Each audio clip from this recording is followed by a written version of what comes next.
Ayes. Oh yes, oh yes, oh yes. It's Washington County Board of County Commissioners, ninth session, pursuant to the adjournment. Honorable Chairman Greg Malley preside, remain standing, come to order. Thank you, Sheriff. It's good to hear you say that. We all gather back in this room together this evening in our official capacity, and what a blessing that is. On that note, Commissioner Edens will lead us in our prayer this evening, and Commissioner Ford will lead us in our pledge. Let's pray. Heavenly Father, we thank you, Lord, for another day of living.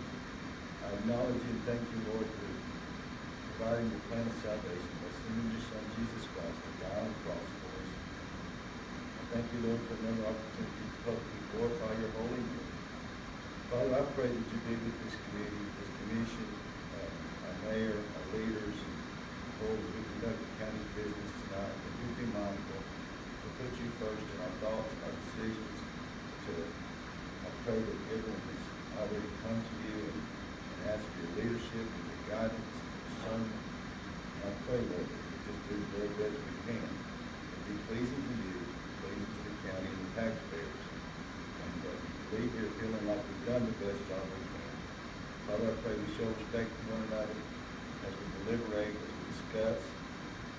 Father, I pray that you be with us, that you lead, guide, and direct our paths as we leave this building and go into another day. In Jesus' name I pray.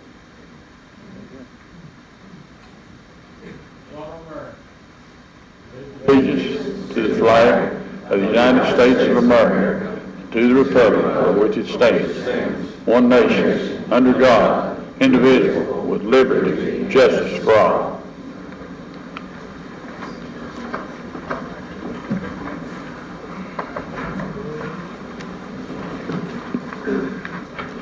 All right, our next item is the roll call. If you will indicate on your on the screen that you are here.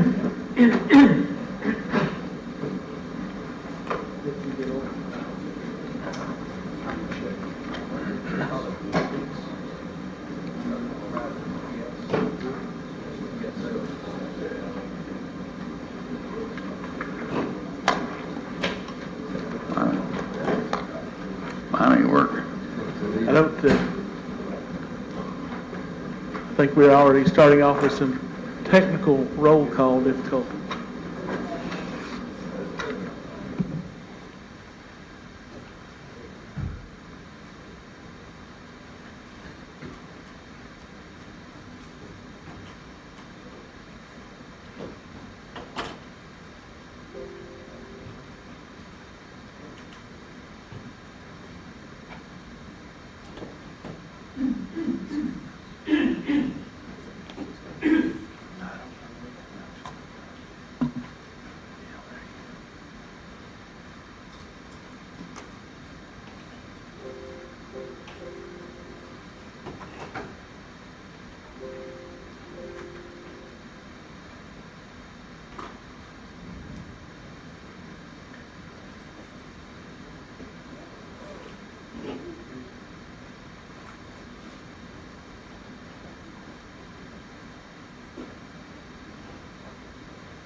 All right, we do have 15 present, none absent this evening. All right, the next item is approval of the agenda. Do we have a motion or a motion to approve tonight's agenda? Motion made by Commissioner Carragher, seconded by Commissioner Fitzgerald to approve the agenda. Discussion or questions? Seeing none, all in favor of approving the agenda signify by saying aye. Aye. All opposed, like sign. Then the motion passes and the agenda is approved. Next item is our public comment period. This public comment is for comments offered for the commission agenda. We do have another public comment period for the rezoning public comments, and there will be a couple of those as well. But we do have one speaker tonight for the public hearing. If you'll bring him on in, Sheriff. Mr. Reeves, 125 Cindy Ann Gray Drive in Gray.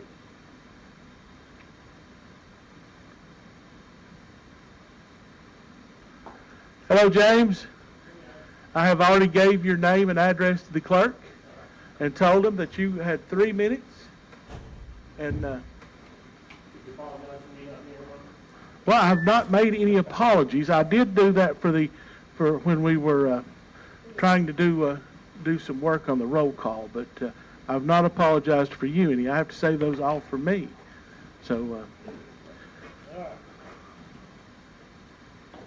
In 6 years, we will celebrate 250 years of this country. Hard to believe sometimes. I believe we'll make it. I don't think we'll make 300 years. I just don't see it. 56 signed the Declaration of Independence. They're all farmers first and lawyers second. We don't have that anymore. 5 of those signers were crooks or pirates. It's that simple. Do your research.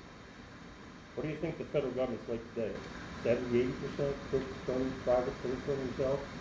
It's a lot. Sad. What we put up with. Mainly because we don't vote. The way we look at the budget of Washington County, the fourth largest employer in the county, behind Ballot, the VA, and ETSU. All government agencies, all nonprofits. Every government or business has been in business in this many years has bad and good habits. Just believe it. Bad habits, nepotism, which has been on display lately, is very challenging. Cronyism, using your position in government to make a profit for yourself, using county cards to do personal business. Things I've seen, and not just this county, any government I've been in South Florida for several years. Good habits can be hard to come by, especially with elites and academics holding positions on this county commission, which was much different just 14 years ago in the old courthouse in Denver, where we had 25 commissioners. Because we had a false crisis in the general fund budget this year, which, mind you, happens every year, the Budget Committee is robbing the Education Building Fund of $750,000 to pad the $16 million in their fund balance, and spend $300,000 in raises. Where will this money come from next year? When it could be worse. Back to good habits. This county has been giving some well-deserved private nonprofits money for years, and they're hurting worse than this county is this year. One of those nonprofits is actually holding their luncheon online because they can't do it in person. That's not doing this fund either. This was $50,000. That's all that was being used. For what? We don't really know. You know, other than the Donna Hope, Girls Incorporated, Boys and Girls Club, Keystone Dental, Child Advocacy Center, and Coalition for Kids. I'm, for one, really tired of my money going to the federal government, and we get back what we need. We do that here with NITRA. We send it to Northeast Tennessee. We sent some money to the airport. Maybe some high-paying job will come in. Property tax is what keeps this budget going. Spent on by Washington County citizens. That money needs to stay in this county, especially the most vulnerable of this county. These nonprofits that you just strip the money away with very little to no notice, mind you. I forget right now. I would like somebody to take the lead and stop this in the budget. 2 things. Let's put the $50,000 back in the nonprofit. Maybe next year we'll have a discussion. And we're robbing $750,000 from education in there, just so we can pad our general fund balance, which they already say we need to have 14, but they put 16. That's out of their own writing, guys. Appreciate the time today. Sorry I haven't been around, but it is. Thank you, James. We appreciate your comments.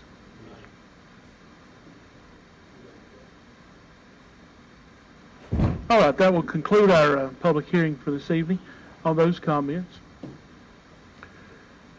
And let's just go ahead and move into the public hearing for the rezonings. The first one we have is Timothy Duncan. That's in the 7th Civil District. It's R1 low density to A1 general agricultural business. Sir, if you'll come in and give your name and address to the clerk, please. Are you speaking in favor of this request? Are you speaking in favor of this request? Okay. All right, if you'll give your name and address to the clerk, I've got your microphone on, and you'll have 3 minutes. Okay. My name is Timothy Duncan. My mailing address is 386 Fulton Highway, Fall Branch, Tennessee.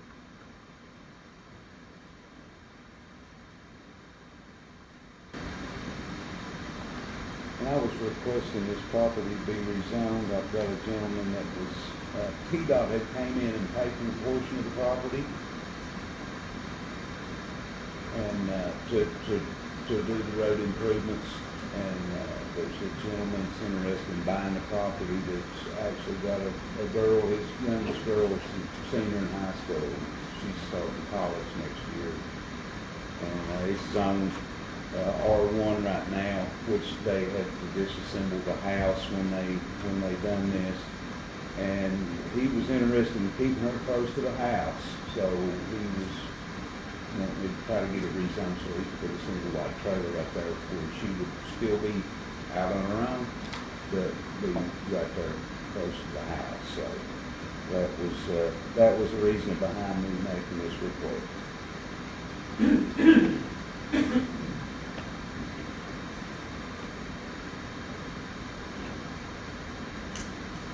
All right, well, thank you, Mr. Duncan. Is there anything else you'd like to add?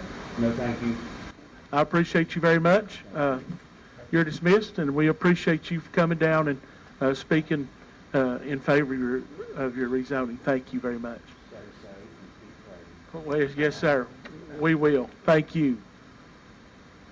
Also, we have a second rezoning, Linda Cornett, the 18th Civil District. It's the M1 Industrial, the R1 Low Density Residential District.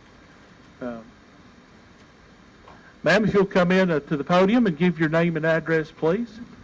Which rezoning are you speaking on? Okay. Speaking on behalf of my mother-in-law, Linda Cornett. Okay. Welcome, Lori. Thank you. You'll have 3 minutes to give us some quick comments and tell us why you would like this rezoned. And Okay. So I'm speaking on behalf of my mother-in-law, Miss Linda Cornett, and she bought this property 2 years ago from an individual, and she wants to build a small retirement home on it. She lives in Florida. She's getting ready to retire, and she wants to build a small home on it.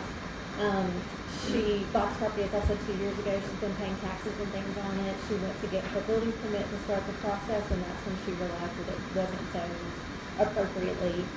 All of the property surrounding it is residential on either side and agricultural across from it. So it's just a small piece of property that, again, she's hoping to put a small house on.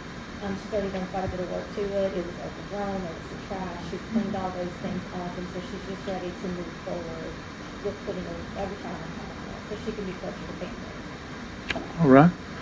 Linda, if you don't care, would you give your name and address to the clerk, please? Sure. My name is Lori Eldridge, and my address is 115 Hensley Lane, Hensley, Limestone, 37681.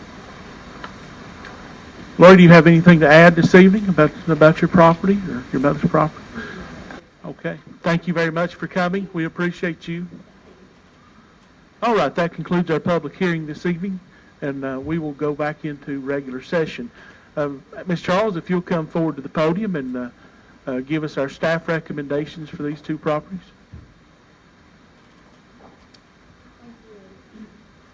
Would you pull that mic down, Angie, and see if it is working properly? Is that better? No?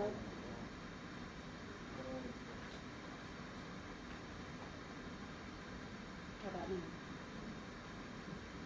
I don't think it's working. It's not work. It's not on.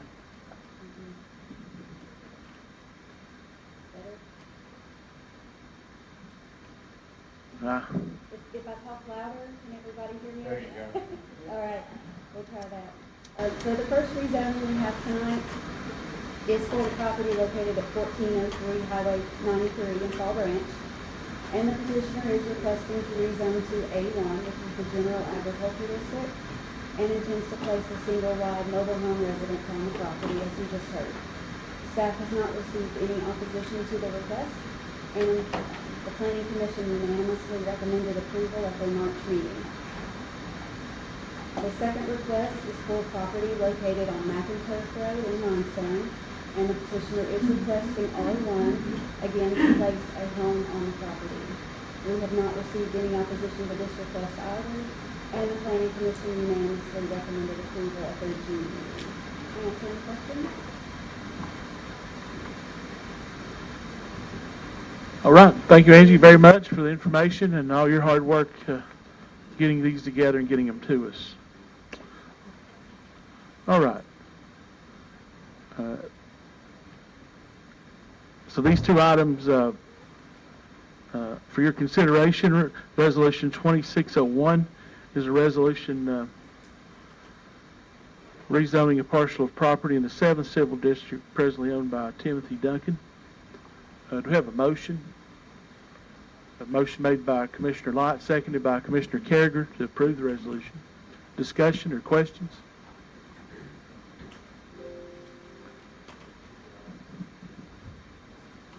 Seeing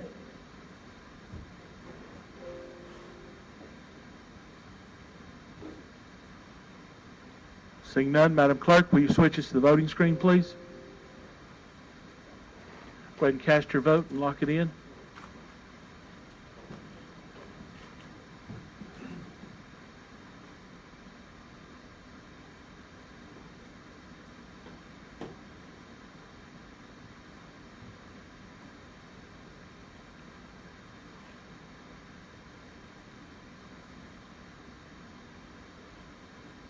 Madam Clerk, if you announce the vote, 15 yes, 0 no, and the resolution passes. Next resolution for your consideration is Resolution 200602. Is a resolution rezoning the tax map in the 18th Civil District presently owned by Linda Cornett. We have a motion. Motion made by Commissioner Harris to approve the resolution, seconded by Commissioner McAllister. Discussion? Questions? Seeing none, Madam Clerk, if you'll switch us to the voting screen, please. Go ahead and cast your vote and lock it in.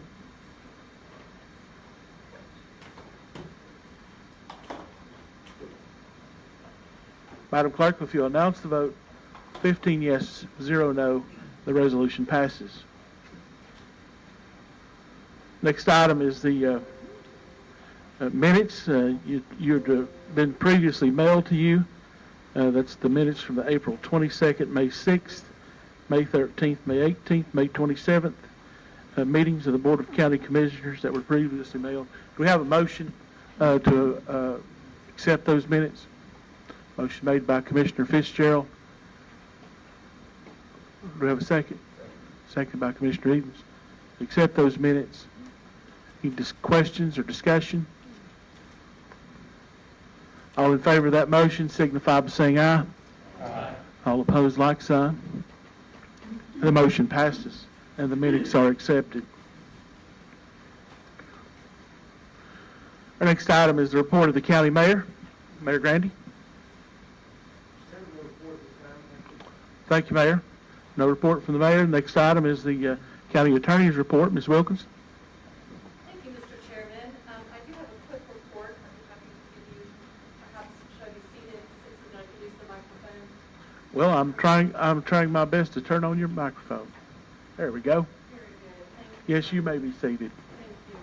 Thank you, Mr. Chairman. Good evening, Commissioners, Mr. Mayor, officials, and all who are in attendance. I do have a short update this evening, and it's to mark Washington County's return to live meetings since the governor's issuance of Executive Orders number 16 and 34, which allow governing bodies to meet electronically regarding essential business. Recall that Mayor Brandy, under the authority of Tennessee Code 58-8104, declared a local state of emergency that commenced April 1st, 2020, which he extended through 8 subsequent orders to continue through 11:59 p.m. on June 2nd, 2020. This commission approved and adopted the COVID-19 addendum to the Washington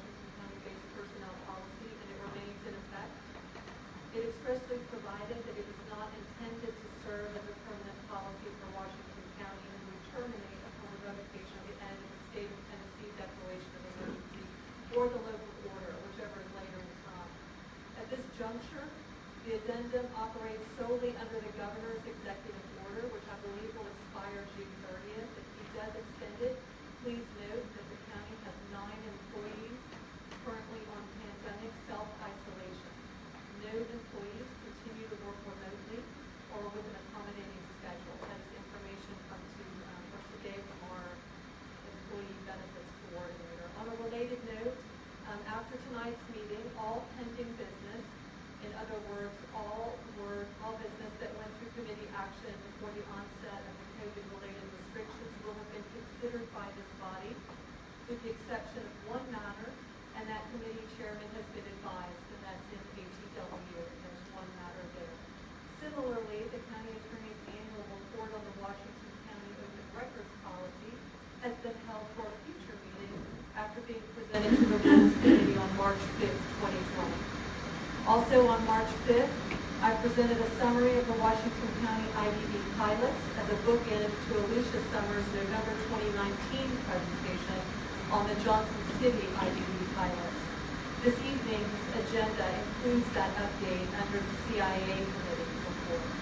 And finally, Chairman Matherly asked me to keep you updated on the status of 2 amendments in the redevelopment and urban renewal plan for the downtown and other identified redevelopment districts of Johnson City. It's what we typically call the TIF plan. You approved those resolutions in May. Based on recent meetings, you can expect the August agenda to include the annual TIF update and action on the amended plan, which is necessary to address those 2 resolutions and anything that needs tidying up since the 2011 plan was adopted. So in closing, I would like to remind you something that I found useful, which was James Madison describing access to information as an essential cornerstone of democratic governance. In an 1822 letter, Madison wrote that a government that is controlled by the people by election of executives and legislators without information or the means of acquiring it is a prologue to a farce or a tragedy or perhaps both. Knowledge will forever govern ignorance. And a people who mean to be their own governors must arm themselves with the power which knowledge gives. This position is keeping with his claim that the road to the decision of the people ought to be marked out and kept open. And I offer you these words tonight because they give context to the information that I'm providing you this evening. I endeavor to provide you with meaningful information without burdening you with granular detail. If it is more detailed than you have an appetite to handle, then I hope you will pardon my over-serving you. And if you would like more detail, the County Attorney's Office is a resource I hope you will access. I appreciate very much the confidence that Washington County has placed in me to provide responsible and effective management of Washington County's legal needs, and I trust you will call on me if I can be of service. Thank you. Thank you very much, Allison. You do an excellent job, and it seems like we are calling on you daily. One other thing before we go away from the county attorney's report, and I guess I should have spoke to you about this a little earlier, as far as the notice that went out today about the appointment of a judge. Can you, I know there's been several questions this afternoon about that. Can you kind of give us a little brief description of where we are? I can. That. Thank you, Mr. Chairman. Without looking at the statutes themselves, I'll give you a summary and then I'm available if you need information to back that up. I do have it in my office. Under Tennessee law, if a sitting sessions judge, which is normally, as you know, appointed through this legislative body, if there's an actual vacancy, does actually go to the governor's office in the event that there is a temporary out of office and out of service, excuse me. And so that is the case with one of our judges right now. One of our judges has given notice to our governor that he is not able to serve at this time.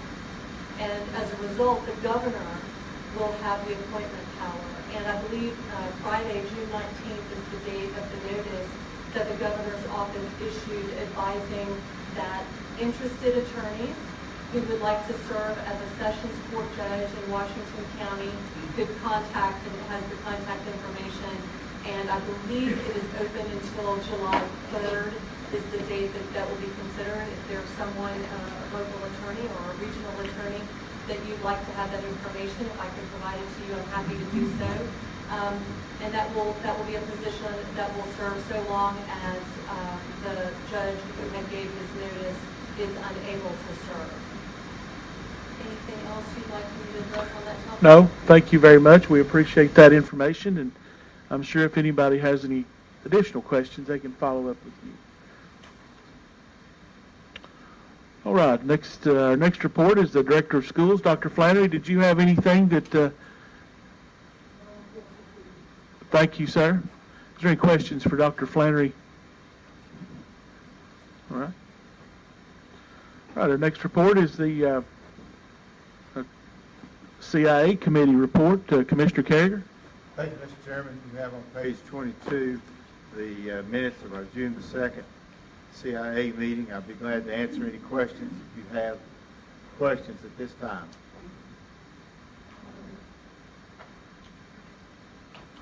Thank you, Mr. Chairman. I guess we got an update from the county attorney on the pilot program, I think is Thank you, Commissioner. Seeing no questions.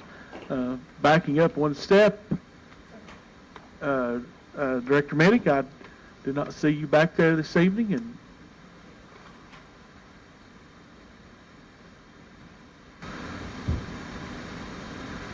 our microphone seems to be, I wasn't going to forget you. Thank you all for your support these past several years. This is my last commission meeting with you all as the Director of the Health Department. I have accepted a position at ETSU in the newly formed Rural Health Research Center in the College of Public Health. I'll be teaching and doing work in the community, so you probably will still see me at some point in time. But I found something very interesting as I was cleaning out my office. It is an article from July 1931, and it is where the county commission funded the health department $2,500 for their fiscal year. And the city commission matched that $2,500 with an additional $25,000. And then the state matched that $5,000 with $5,000. So the health department during that time was running on approximately $10,000. And then there's another article that states that the director at the time was Dr. W.L. Poole. He let the commission know that even though it was funded at a low rate, maybe that was a low rate for that time, they still provided over $38,000 worth of services. So public health does a lot with a little, always have, probably always will. But I just want to give my appreciation to you all for your support these past several years. You have funded projects for us at the health department. We completed our renovation on the first floor during the pandemic. I don't recommend construction during an outbreak at any time. But we did complete that project. We're ready to start the second floor. And so I hope that as we get a new county health director in, that you'll continue to support whoever that is, and support public health, because it's important. To protect, promote, and improve. That's what our mission is. And so while I won't be doing direct local public health work, I'll be in academia and appreciate everyone's support and continuation of providing resources for our health department. Thank you, Director Minnick. I do hope that our next director is as successful and professional as you have been. You know, when Director Carson left, he had been there for many, many years. So you always wondered how that change would go. And you know, it's been great. I appreciate all you've done for us and all you've done for this county. And you have worked so well with the other officials that I've seen, whether it be city or county or emergency manager, whatever. You know, you have really done a good job at that. And I just wanted to commend you, this commission, for just stepping up to the plate and doing such a tremendous job. Thank you very much. And we're not out of the woods just yet with the pandemic. Continuing to make sure that we tested over 130 people today at the health department. So as the governor has made new recommendations for nursing home visitations and that type of thing, we're seeing a lot of continue that work. There's something different every day, as you all are aware, and just thank you for continuing to provide that resource and that support for the community. Thank you. Thank you.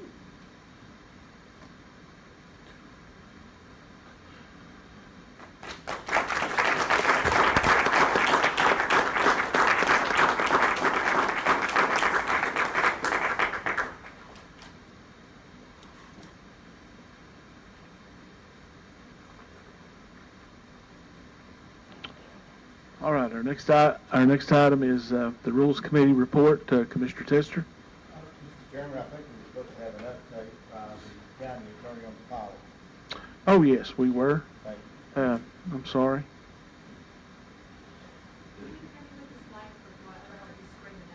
Well, honestly, I must admit, my ear on your side has been stopped up for 2 days, so I cannot hear anything on this side.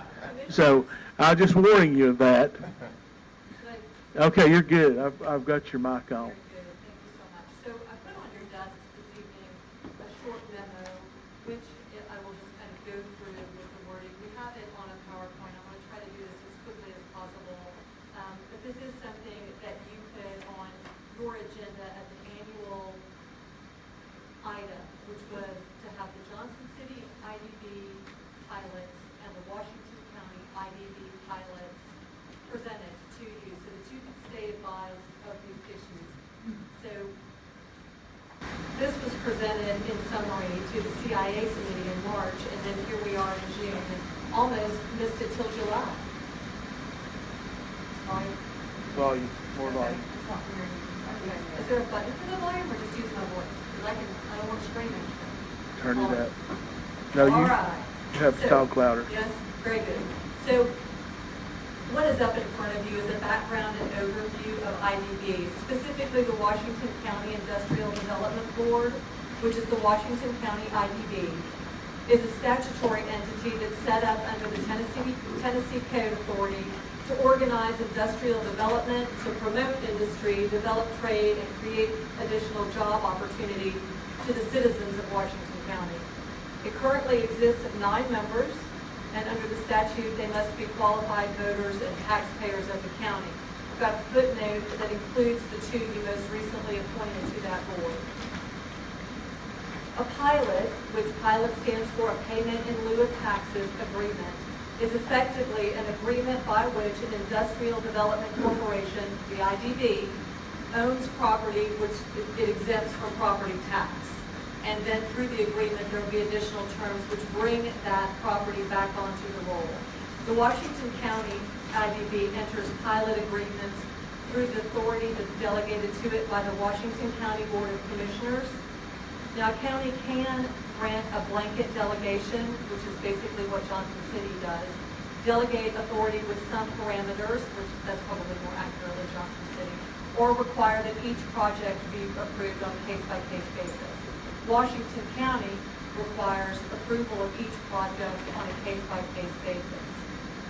2 pilot projects have terminated under the terms of their respective agreements, most recently Nakatetsu, which is back on the tax rolls at 100%. Currently, there are 3 property tax abatements in place through the Washington County IDB. They are Dentsply, which was formerly identified as JCM International, Hoyo, and EBM Tax, which this commission actually approved in your tenure since you took office. In November 2018, the county attorney's office implemented a process to increase communication between its office, the assessor, the mayor, and the trustee, who are all integral members to an efficient and reliable program. In November 2019, we worked through a process a second year, which incorporated Teresa Stoops' paralegal work. She had not previously been working on those, and she was an incredible asset to bring in. And we also received meaningful feedback from the staff of the trustee and assessor offices that continue to improve the procedure. Tonight's update is intended to be a bookend to the Johnson City IDB project presentation that Alicia Summers provided you in November of 2019. Recall that she specifically addressed the performance of the projects of the Johnson City IDB, which were NN, Silverdale Partners, LPI, and Mulligan Ford. The county attorney's office, as always, is available to you. If you'd like to learn more information about these projects or Tennessee law as it concerns economic development tools, we're available to you. So the first one that I have on here is Densify. Now, like I said, there are 3 that are through the Washington County IDB. Keep in mind that the Johnson City IDB does pilots in Washington County as well, right? But they're not the Washington County IDB, and they are within the jurisdiction of Johnson City. So I've put in italics here for your benefit how Densify describes itself. And I think that's good information for all of us to get to know these businesses, if you don't already know them, how they describe. It's actually an international company, and they provide comprehensive end-to-end solution offerings of dental and oral health products. And according to Densify, some of the best known and established brands in the industry. So the effective dates here, I started with the date that the pilot was entered, and that was June 29, 2015, with an expiration date of June 29, 2030, or it had a renewal option. Now, I'm trying to summarize all of these contracts into 2 or 3 lines. I've used very general terms for you. I'm happy to break that into more detail if you would like it. But for tonight's purposes, I'll just remind you what I think you've heard from many people, which is that each deal is different. And so, but what is important is to know where the property is. So I've put the parcel map on here for you, and you can see that. Just for your benefit, the program that we've implemented is that we work very closely with the assessor's office. So the county attorney's office is the one that is reviewing to ensure that performance is met. It used to be different places, but without the terms of the contract, it seems unfair to put that in the hands of someone who might be a deputy assessor or someone in the trustee's office or even a well-able mayor. So that is something that is looked at in the county attorney's office, and then we work with all the other offices for a process that a notice goes out to the entity in November that reflects the hand-calculated rate under the pilot agreement for that particular parcel. So that's why that map is important. So you see the assessor's map. So the pilot in Densify includes a facility lease for the land and building and a tax agreement.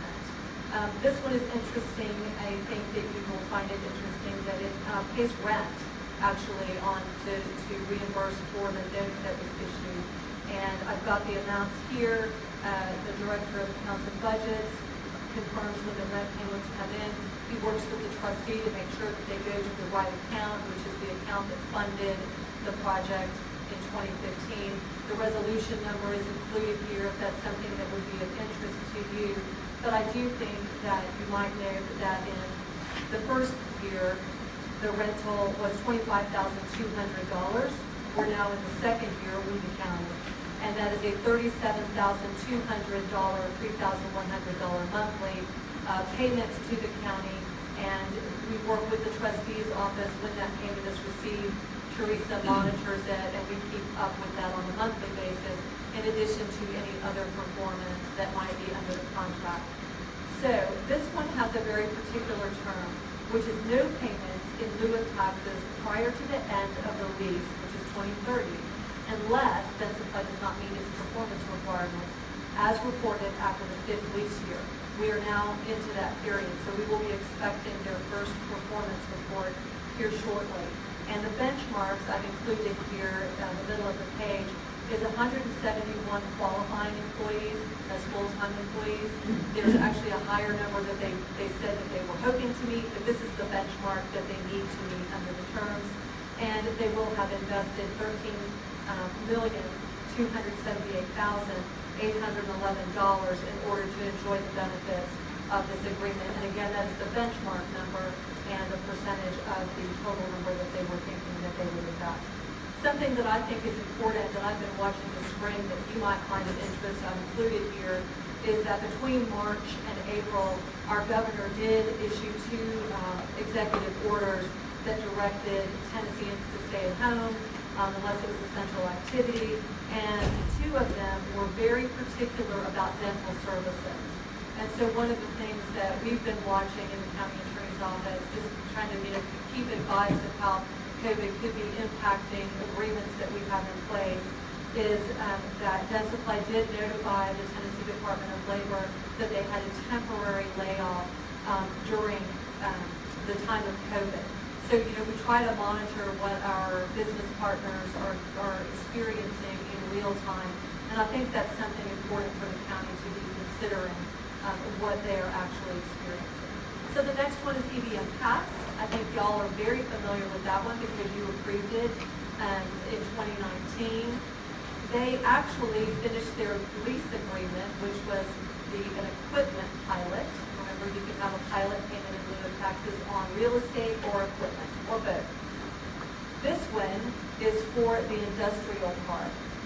But while they are waiting to get there, they've leased space over on Western Park Drive in Johnson City. But the Washington County IDB still did the deal, and we worked on this pilot to effectuate the investment that they had made in their equipment as of December 31st, 2019. And of interest, and this was in the incentive letter that y'all had with your resolution, the resolution number is in here, is that the county did receive funding. I say the county, excuse me, the IDB was funded under an option agreement, and that money has been very important to the IDB for economic development. That's here in this report. And the benchmarks on this deal were an average wage of jobs to be $37,193 by December 31st, 2023.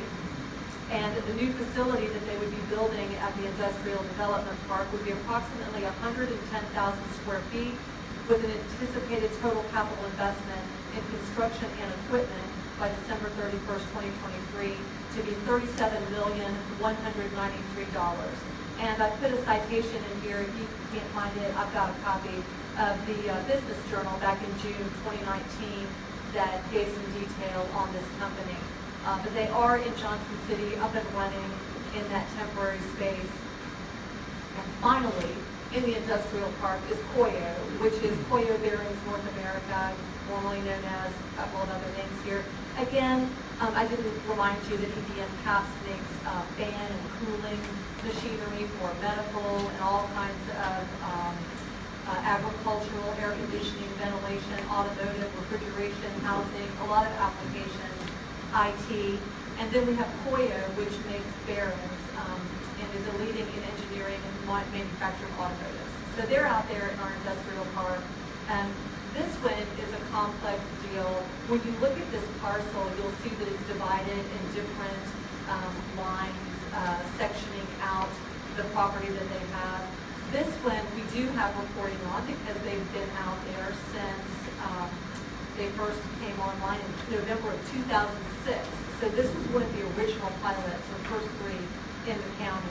But they also had an option in their agreement which allowed them to have a qualified expansion, which would be, I believe, effective more or less $5 million in construction and equipment to expand their existing facility. And then when that happens, the assessor creates a new card for that part. And so this one is kind of a 3-in-1 as to how it is managed.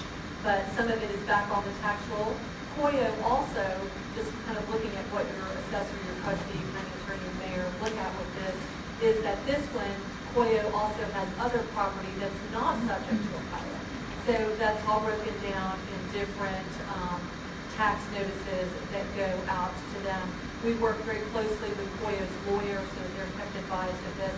He is the one actually who provides us this report, and on January 31st, 2020, which is the deadline for this reporting, and they were over their requirement. They were at 151 full-time jobs, and their benchmark is at 100 full-time jobs. So I'm happy to answer any questions. This is what I was saying might be over-serving you with the granular detail of contracts and that sort of thing, but this was one of the first times that you had this, and I just wanted to be sure I was providing you with what I thought I'd heard you ask me. If any questions, I'm always excited to talk about things like this. So just let me know how I can help you, or any suggestions that would make monitoring and reporting to you more effective and help you do your job. Thank you. Commissioner Jones, do you have a question? Thank you. Thanks for this report. It's really great to see how things are going. My question is about the TIFs, because we had our Johnson City IDD in October, and then this one was in March, and of course we had this delay. I think the plan was for a July report on TIFs, and I'm a little bit confused about the August date. Can I help clear that up, Mr. Chairman? Is that all right Yes, with you? please. So, and I thank you, because when I was talking to you earlier, what I was saying was you would have expected to see that update, and I think that you did have those days. It was March and October, with TIF kind of in the middle in July. Now, in May, you had a TIF resolution that is an amendment to the plan, the TIF plan.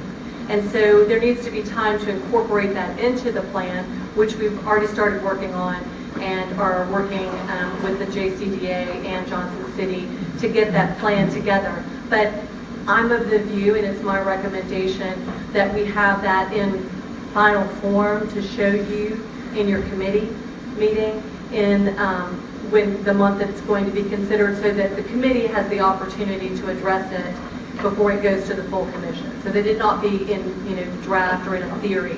So in order to do that, we really do need the month of July to do that. And then since you had TIF in May, I'm presuming that the thought was that it would benefit you as a commission to have your update and your plan at the same time, so that you would have the most up-to-date and the most informative, session when you were considering it. Does that make sense?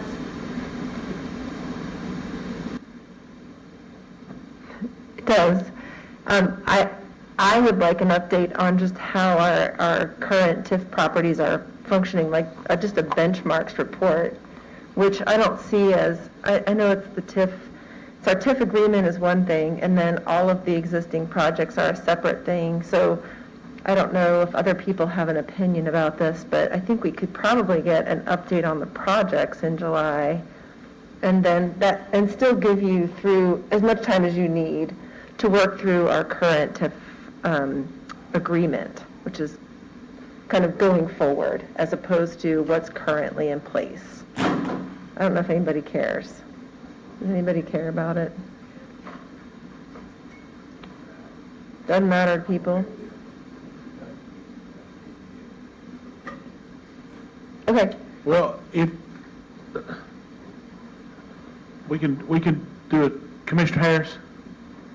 The only question I would have would be to the attorney, and looking through these, I know there's certain benchmarks that were set when these were approved. Yes, sir. Have those been met with your? Well, EBM Past has not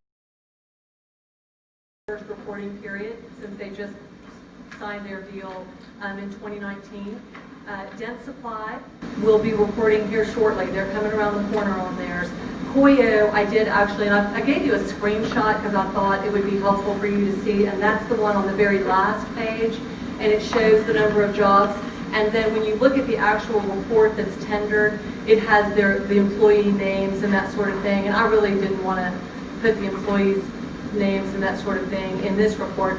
So short answer, yes, sir. The one that does have reporting dates has met and actually exceeded its required benchmark. Dent Supply is coming up around the corner, and EBM Past has not had its first reporting period.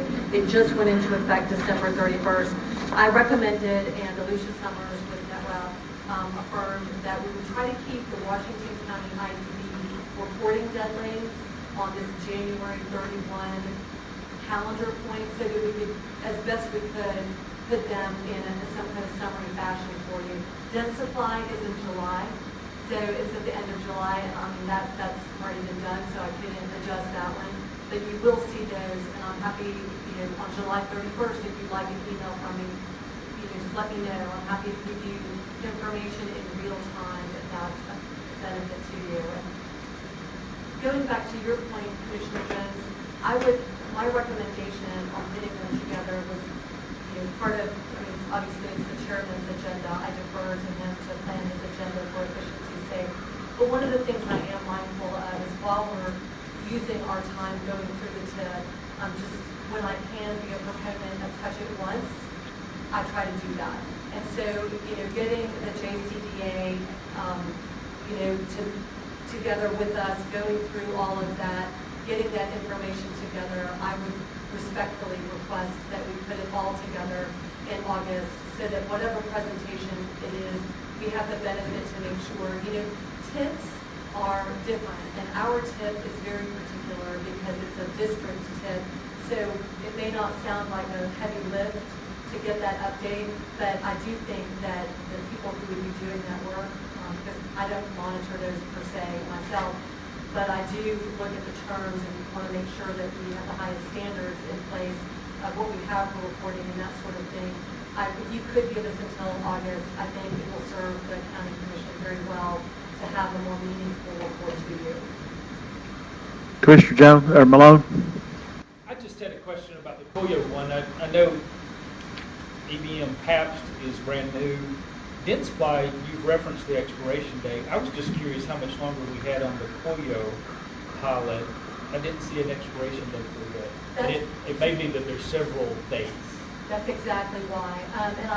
And I cut that out because it became a little bit of a, one of those flow charts where it goes off if this happens, if that happens. But each of the qualified expansions has a period of time. And so they're in there, it'll be, let me just do my math in my head, 2025 seems to come to mind. If you'll give me the opportunity tomorrow to look at my file, I will do that. And if everybody wants to know that date, I'm happy to do it.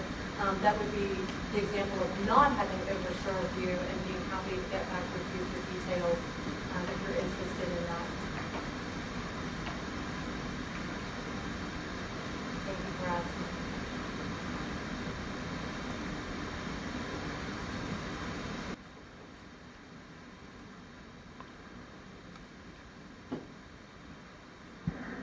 Commissioner Jones?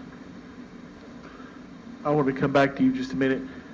When we're talking about a July report, do you want to try just to do one like with the current activity that we have with the TIFs? I do, and I completely hear Ms. Wilkinson's point, and I certainly agree that, like, if we're talking about the TIFs and we're wrapping our heads around it, might as well get all the business done at one time.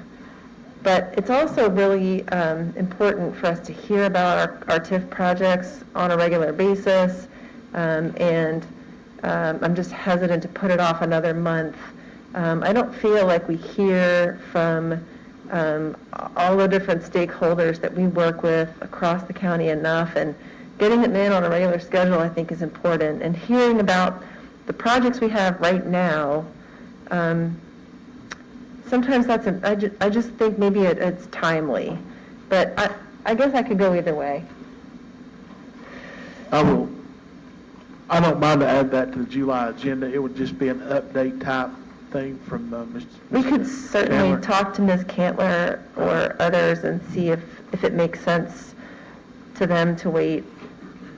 But I will tell you the next few months, whether it's July or whether it's August, we're going to have a packed agenda.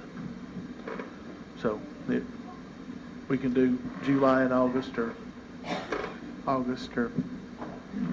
we can just bring an update. If Ms. Cantler's ready to do that, we'll certainly ask her if she can bring us just an update of the TIF projects in August or in July. How's that?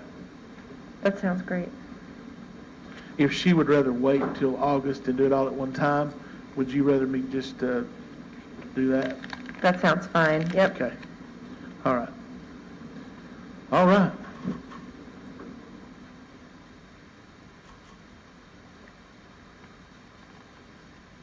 Did you have anything else, Ms. Wilkins? No, sir, thank you. If there's no more questions about the update there. All right. Commissioner Edens, or Commissioner Carriger, did you have anything else? No.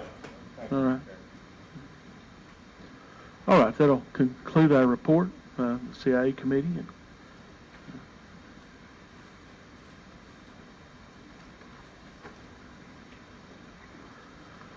Commissioner Tester, I think we'll come back to you now with the Rules Committee report. Thank you, sir. Our minutes from our meeting in June are on page 43. and hopefully you guys saw those.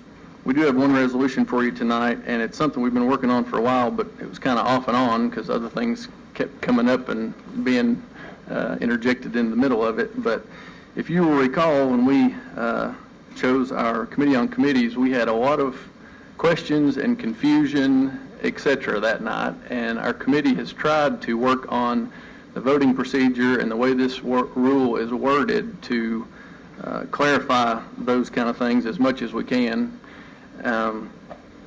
Hopefully you've all had a chance to read it, but quickly I will just point out a few things that we specifically put in there. That the voting would take place on individual paper ballots signed by each member before casting the ballot. That was one thing that was a question, and we put that specifically in there. We also talked a lot about whether the election of a member to the committee should require the full majority of the commission or not, whether it requires 8 votes or not. Where we settled was that it did not require the full majority, so that's in here. The election does not require a majority vote of the entire membership. A lot of our issues surrounded tie votes and what do we do when we have tie votes, and I think the night we did that, what we kept doing is we kept going back and re-voting for the same 5, the whole 5 members every time with the same list of people, and we started dropping them off the bottom because there was a reference in there to another rule in our packet of rules, and that was where a lot of the confusion was as well. So we talked a lot about the procedure for voting, and basically the way we have set this up, the first round would basically be the same. We'd have paper ballots. We would all vote for up to 5, and then we would take people off the top. And if there are ties, and we even put an example in here because we thought it might help to have an example of how a vote might go. And if you looked at that example, in that example, there's a tie between 4th and 5th place. So the way we set the rule up, there's a tie between 5th and 6th place. 1, 2, 3, 4, 5, 6, yes. So in that example, the top 4 would be selected in the first round, and then you would be left with 2 others that weren't selected. So then you have to go a second round of voting to vote between those 2 to get the last position. So basically we're kind of taking them off the top if they have more than what the tie is that keeps you from selecting 5. Instead of voting for the whole committee again every time, which is the way we were doing before, and taking them off the bottom, which came from that reference to Rule 10D that we've taken out now of here. So we addressed how to handle ties and tweaked the voting procedure, I guess, slightly. And then the fourth thing I want to point out to you, specifically put in here that ballots shall be published during the meeting. That was something that was a question that night of whether the ballots were read aloud or those kind of things. And it also says if additional rounds of voting are required, ballots shall be published between each round of voting. So that kind of summarizes the main points there. Just for clarification, before we get there, the piece of paper that I handed out to everybody before is something, the red text is something that we talked about in our committee, but it didn't make it specifically into the rule. I don't know that that was necessarily conscious, but we were on it and off it and on and off it. And I thought about this after our committee meeting, so I think if someone is kind enough to make a motion to approve this, then I will probably make a motion to amend it with this sentence, depending on how everybody feels. But basically, the question was raised also that night of, do I have to vote for 5? And we talked a lot in our committee about that, and if anybody here on the committee disagrees with me, please speak up. But I think we all pretty much agreed that we did not want to compel or force anybody to vote for all the positions available when they're voting. So once we get there in a second, I'm going to make a motion that we amend it to add that sentence in there that says each member may vote for up to 5 nominees on the initial ballot, and in additional rounds of voting for up to the number of positions remaining unselected. So basically that means you can, vote for up to the number that's available, but you don't have to. So if anybody has any questions feel free to ask, or if somebody wants to make a motion to approve it as it is. Make a motion? Motion made by Commissioner McAllister to approve the resolution. Do we have a second? Second by Commissioner Davenport. Questions? Commissioner England? Are we approving it with the amendment? I need to officially make a motion to amend it, so I would like to do that now, Mr. Chairman. All right. I'll make a motion that we amend it and add this sentence in. Each member may vote for up to 5 nominees on the initial ballot and in additional rounds of voting for up to the number of positions remaining unselected. And that goes before the sentence that says ballot shall be published during the meeting. Do we have a second? Second by Commissioner Carter. Discussion of the amendment. I just want to say that the point of all of this time that we spent on this was to try to limit confusion and questions. And I think adding that sentence in addresses something that was a question, so that's why it made good sense to me to put that in there. All right, is there?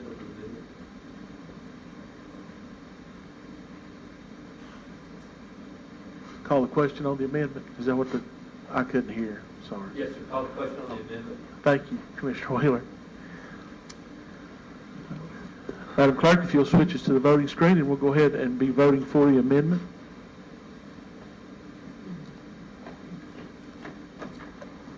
Go ahead and cast your vote, lock it in.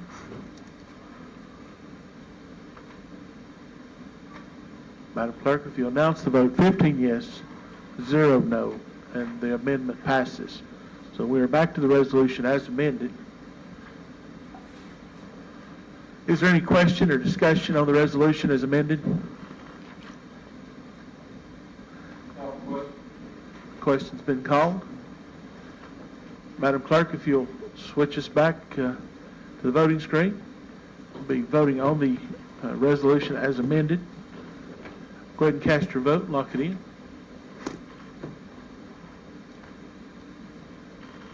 Madam Clerk, if you'll announce the vote, 15 yes, 0 no, and the resolution passes.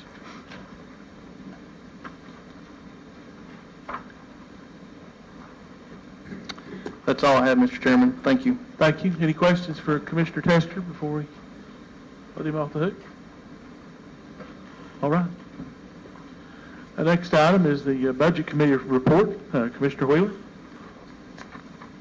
Mr. Chairman, first we'd like to have you receive our minutes from our May 13th, May 21st, May 28th, June 2nd, June 5th, June 8th, June 10th, and June 12th Budget Committee meetings. Those are found from page 58 all the way through page 82 of your packets. Next, we have for your consideration tonight the 5-year capital investment and funding plan of the county for the fiscal year effective July 1st, 2020 and ending June 30th, 2025, found at page 74 of your packet.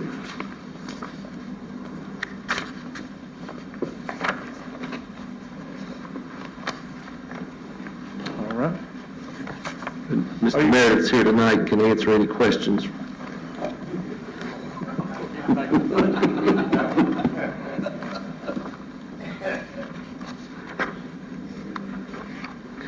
That's the benefit of going first. We don't adopt this 5-year plan every year. You do. Oh, these.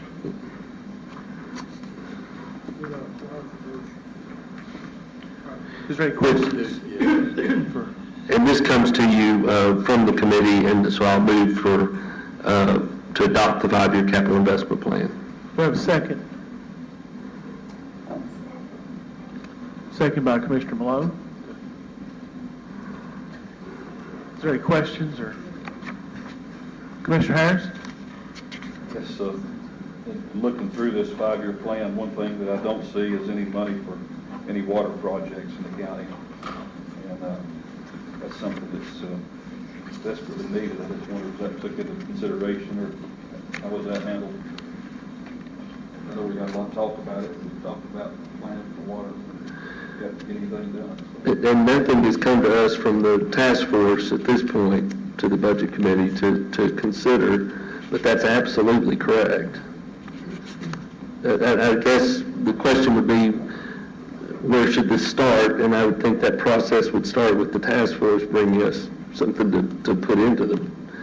This will need to be amended once that happens, but that's been a concern of mine as well. It's just disheartening when you, to me, that's one of the top priorities we should have, still not even mentioned a plan. So. Has the task force recommended anything? The task force has had a meeting lately, I mean, with all this going on, so I think Chairman Davenport is on that. Yes, well, minimum, this come about, and we have not been hearing,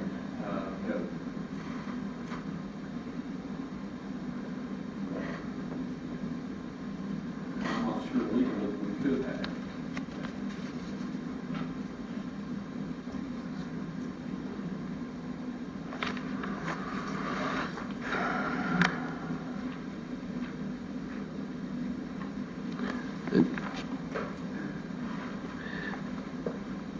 Question for Mr. Meredith. This is adopted, of course, annually, but there's no reason we can't go back and amend if a project comes up during the year, is there? It is a five-year plan, a rolling plan, that you can modify at any point in time.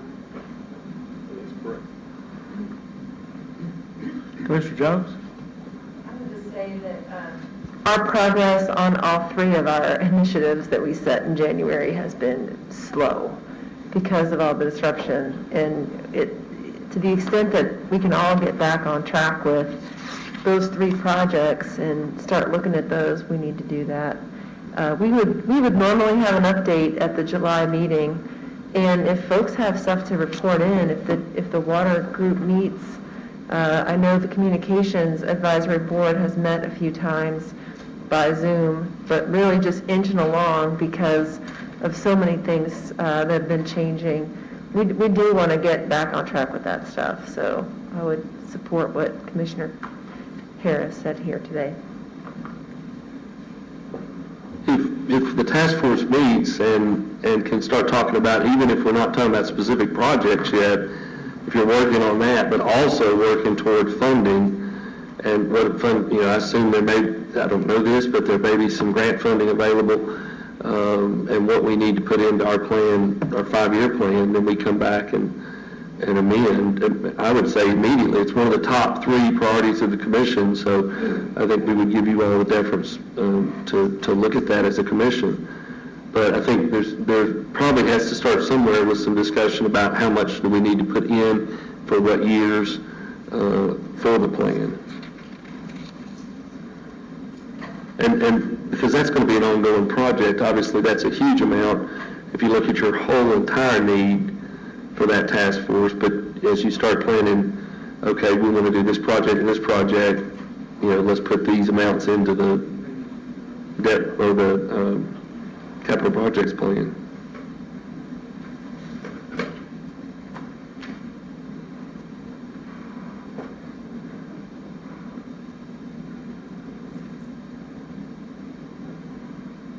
Anything the budget committee would have put in during our process would have just been a random number picked out of the air, and probably anything we did tonight would be a random number picked out of the air.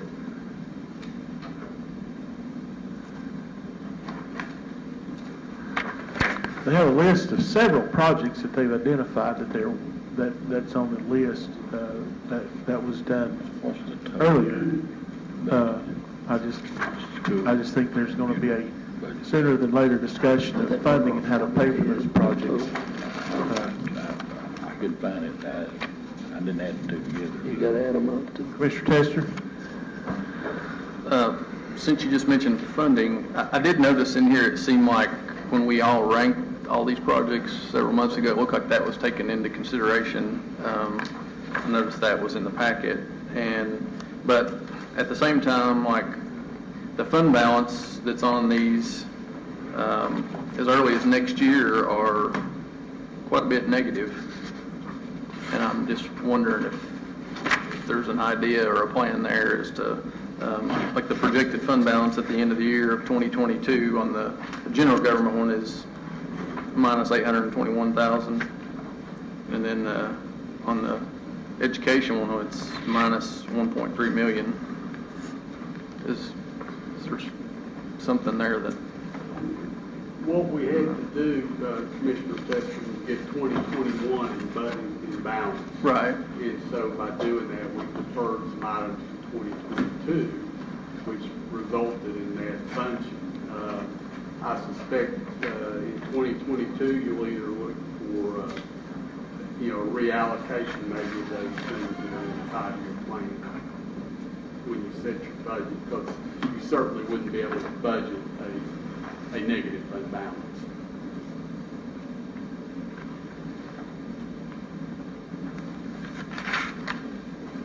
You talk about reprioritizing it after like 2 or 3 years, is that what you're saying? Well, I think what Commissioner Tester's getting at. Based on our funds available? Well, that in 2022, this is just a plan for 2022, not a budget agreement. And, for example, you've got $1.3 million in the election commission relocation. So where do you put that? Do you move it out another year? That would certainly take care of your $887,000 shortfall, or any number of other items in that particular year. Going back to what Commissioner Harris was talking about was water, and kind of where water would fall on this project list. And like Commissioner Wheeler was saying, and Commissioner Jones, we have these projects set aside that represents what's a priority to this commission. So, I think when we talk about discussing funding,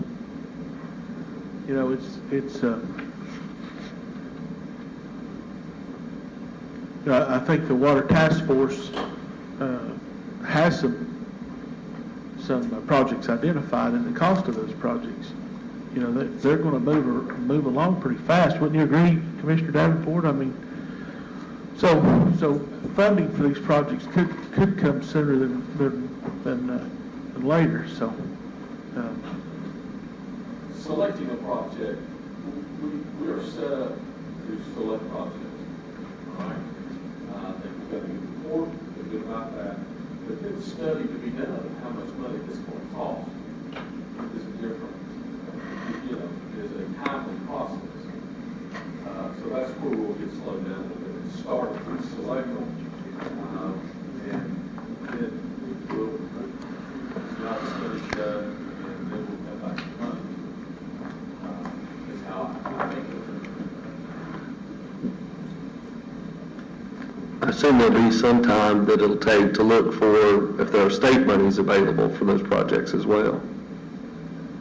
I think we're currently looking for state monies. So out of all the projects we have, that's one of the criteria that we look at, is where we can get grants and things like that. So we'll know that going into it, I believe. Mayor, is that close? Oh, right on. In the 3 or maybe 4 meetings that the task force had under Commissioner Davenport, identified at least one project that likely will qualify for a CDBG grant. That process will be done. Since the committee hasn't recently met, it's not moved forward at the pace we probably like to, but those applications are due in February, so there's still time for this group to come together with this particular project up and running. And then it also tasked the City of Johnson City and the City of Kingsport for opportunities to extend their system here in the county where it made the most sense. So that information is coming back at the next meeting. We'll still expect that.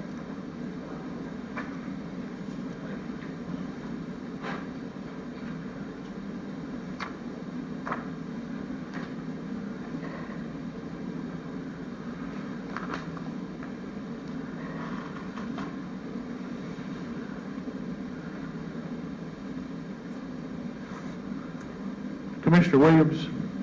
I just want to know, as a point of reference, can this commission drop some of these projects down the line, if there's not funding or we find a project more critical? Yes. Yes.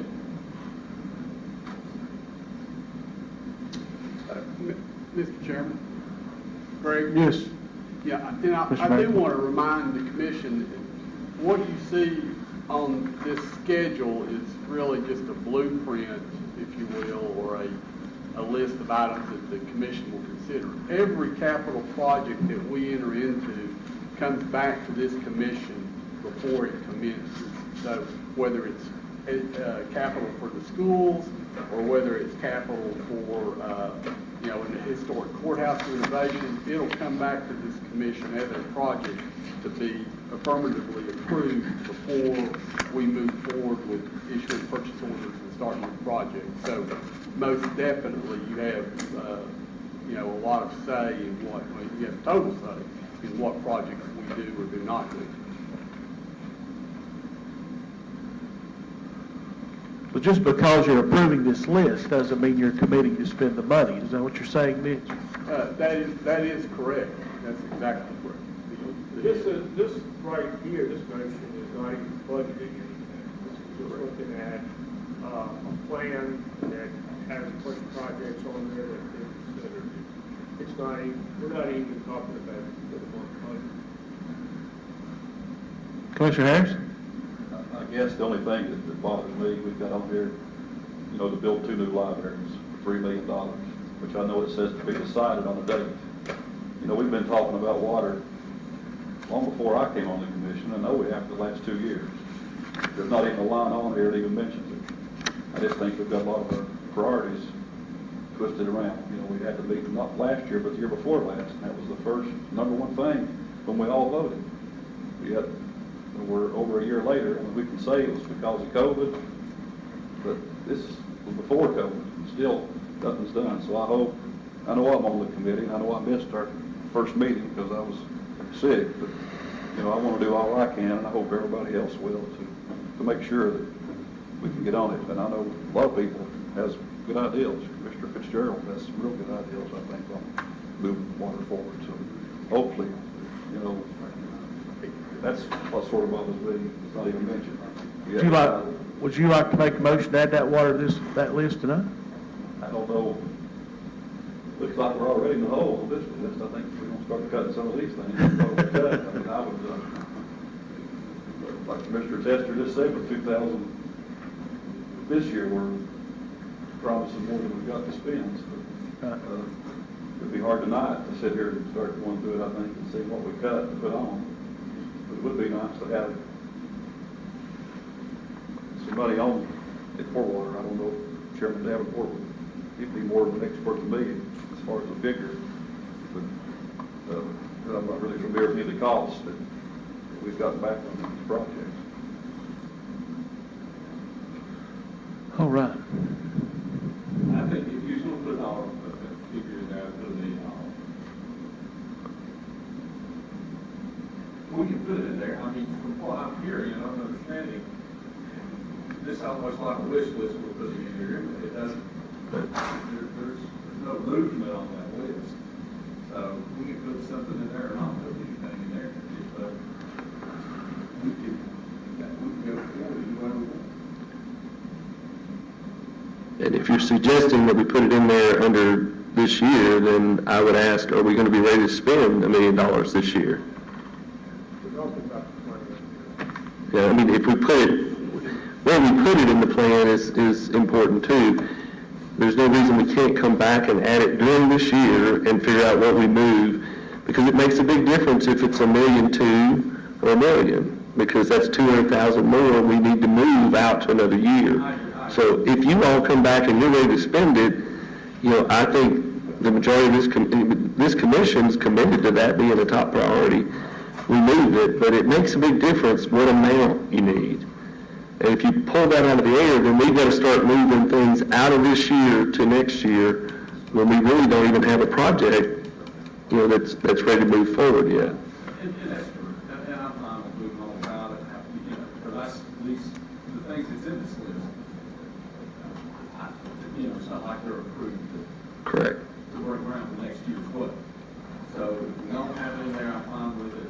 If we have it in there, I don't see that changes a whole lot anyway, because we're not making any commitments to the project. And the other thing we do, you know, when we get ready to look at specific dollars, we can look at not only do we need to move anything, but are there other revenues we need to put in here?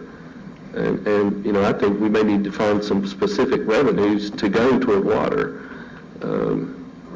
You know, in addition to grants and other things like that. But we need to figure out how to get that funded, absolutely. But right now, we don't really know the dollar figure to fund for which particular year. And the other thing with water projects, you're probably going to have stuff every single one of these years once you get rolling. If we're going to do what we want to do in this county, there's going to be water projects going on every year that need to be scheduled. We got 200 miles without water. Yes, sir. 200 miles without water means we're going to get busy with water projects, and we'll have something every year in here before it's over with. Or we need to. Call for question? All right. Question's been called on the motion. What was a five-year capital plan?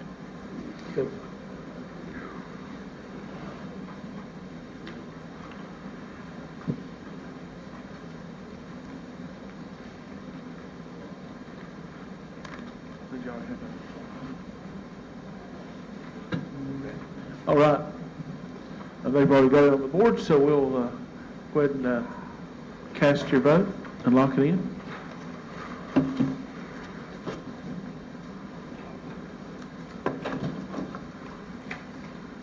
Madam Clerk, if you'll announce the vote, 13 yes, 2 no, and the resolution passes, or the motion passes. Commissioner Wheeler? Next on your agenda is resolution number 20-6-03, resolution amending fiscal year budget 2019-2020 regarding Washington County Schools budget amendments found on page 84 of your packet. This resolution comes to you as a motion from the committee. Motion made by Commissioner Wheeler. Do we have a second? Seconded by Commissioner England. Discussion? Question?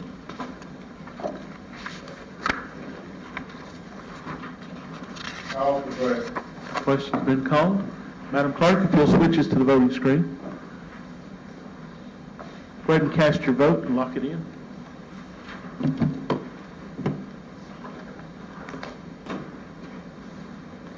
Madam Clerk, if you'll announce the vote, 15 yes, 0 no. Resolution passes. Commissioner Wheeler? Our next resolution is resolution number 20-6-04, resolution amending fiscal year budget 2019-2020 regarding the Highway Department to cover overages in various line items found on page 97 of your packet. This resolution comes to you as a recommendation from the committee and move it for passage. Motion made by Commissioner Wheeler, seconded by Commissioner Malone. Discussion? Commissioner Tester? Thank you, Mr. Chairman. It is hard. On the top of page 98, the first whereas, at the end it says no new appropriations of funds. Can somebody tell me what that means? Because we're taking 98,000 from the fund, I believe, and spreading it out to all these expense line items.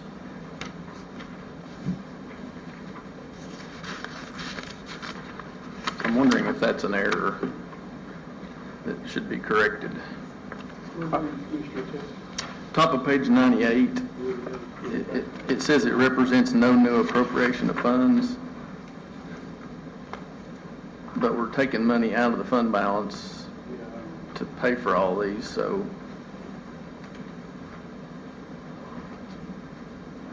is that just a terminology thing that I'm missing?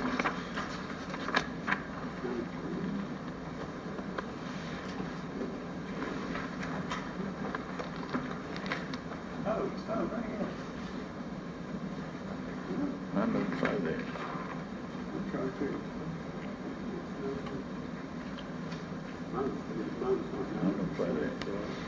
I'm sorry, 96,000, I said 98, sorry.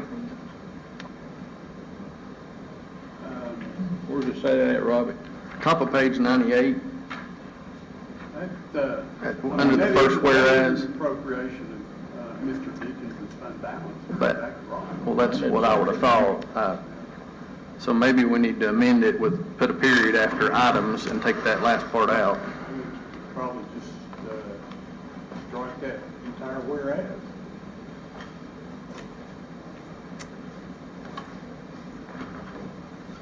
Or Director Meredith just said maybe we could strike the whole whereas. I mean, I prefer that to the county attorney, but I don't know. Good. I thought this money was Yeah. being moved around at where it's needed. No, it's coming out of fund balance, out of highway fund balance. There's no new money, right? It's new monies coming that are already in the highway fund balance. Right, they're already there. But they weren't appropriated for expenses, and so we're appropriating for expenses. So, but I'm But always it's not- in it's favor of not like new striking any bucks. of the no new appropriations, because I think that's confusing language. But I would ask that we leave the whereas in, but put the period at items on the second line. So that's on page 98, whereas the amendments are requested to reallocate amounts within the highway fund for fiscal year budget 2019-2020 to cover overages in line items. And I believe that accurately reflects the action the superintendent has asked us to make. He's behind Mr. Meredith. I'm making sure he's in agreement. Yes? Thank you, sir. Deputy, do you agree with Mr. Chairman? If Commissioner Wheeler will accept that into his I'll make that part of my motion, yes, sir. Thank you. Okay, thank you. And Mr. Chairman, this goes along with that, I guess, but, and you can't see me smiling at you, but what I'm about to say is not a insult to your age. But you've been around a long time, and there's several other people here that have been around the county a long time. I know the mayor and Director Meredith and several other commissioners. But in my time here, it seems like we get to this time of year every year, and we have something like this come up almost every year, where we have overages and line items, and I presume it's already been spent, and then we're presented with this to make the accounting look right. But I mean, especially in light of the budget issues that we're dealing with this year, I mean, those of you who've been around a long time, is there anything that we can do to help limit this kind of thing where, I mean, because what's the point of going to all the trouble of doing a budget and then you come back at the very end and somebody's overspent by $10,000 or $20,000 or $100,000 or whatever, and it's almost like we have no choice but to vote for it just to clean up the accounting. Commissioner Tester? Yes, sir. Since you spoke of my age, I'm going to answer that question for you. Great, thank you. I asked the same question. I've been here several years. And George James looked down to me from the bench, just kind of like this. But he could see people. I can't. And he said, a lot of times a budget's just a guide. And we try our best to stay within that guide. And sometimes that people would not anticipate certain expenses. And I've heard that question asked every year that I've been here. And every year we've always had to come back and correct overages in this line item or overages in that line item. And it seems to me, Commissioner Tester, that the best that we can do is going to be the best that we can do a lot of times. Because they are unexpected expenses. And there's some this year that will have additional revenue that they felt like they should have spent, kind of like the commission budget travel this year. We spent very little in travel because you couldn't travel. And I'm sure that was true with the entire county. So I think when elected officials do these budgets, they do them with the best intent. But things come up throughout the year, I think, that surprise them. And then at the end of the year, it surprises us. So I think, and I know that Mitch does through the year try to keep those up and people caught up, but I think it always ends up towards the end of the year, we, just like you said, we end up back in this same situation. And I don't think it's anybody's fault. I just think like George told me that time, you know, this is just a guide, and that's what we've got to remember that it is. I know it's a bad answer probably. Mitch, do you want to add anything to my answer? Well, Mr. Chairman, yes, I do, and Mr. Deakins I think can attest to this, but what you see in front of you is actually utilizing $96,000 of fund balance, granted. Okay, well, every one of those other lines in there are an increase. At this point in the year, they could have gone through and looked at all the line items where they were behind budget. And in fact, as of today, June 22nd, the highway department, and they've got one more payroll to go, has spent just a little over $10 million. Their budget was $10,300,000. So when it's all said and done, there's probably going to be $100,000 or so coming back, if you will, from the budget. So, Mr. Tester? Yeah, I wondered about that, and I started to say something about that in my question.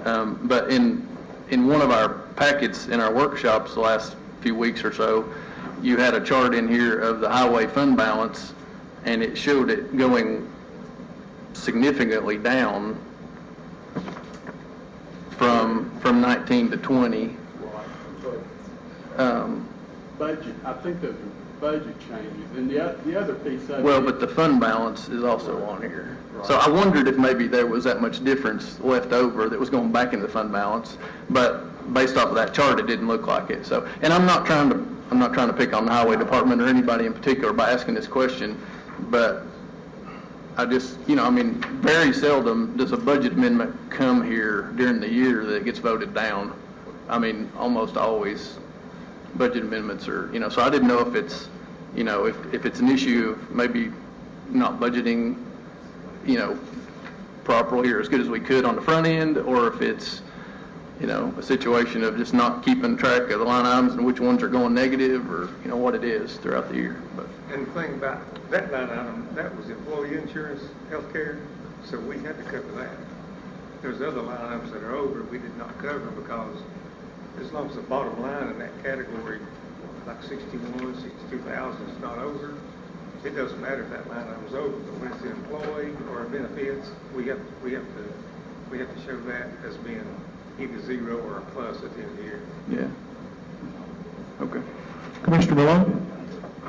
Well, I think my question at least partially got answered, but in not so much a question. I mean, I think Mr. Tester's question, big picture in general, is a valid and reasonable one. But as it relates specifically to this resolution, and Director Meredith can correct me if I'm wrong, but all of this is within the highway funds and their accounts, and it has no impact on the county's general fund. Is that correct?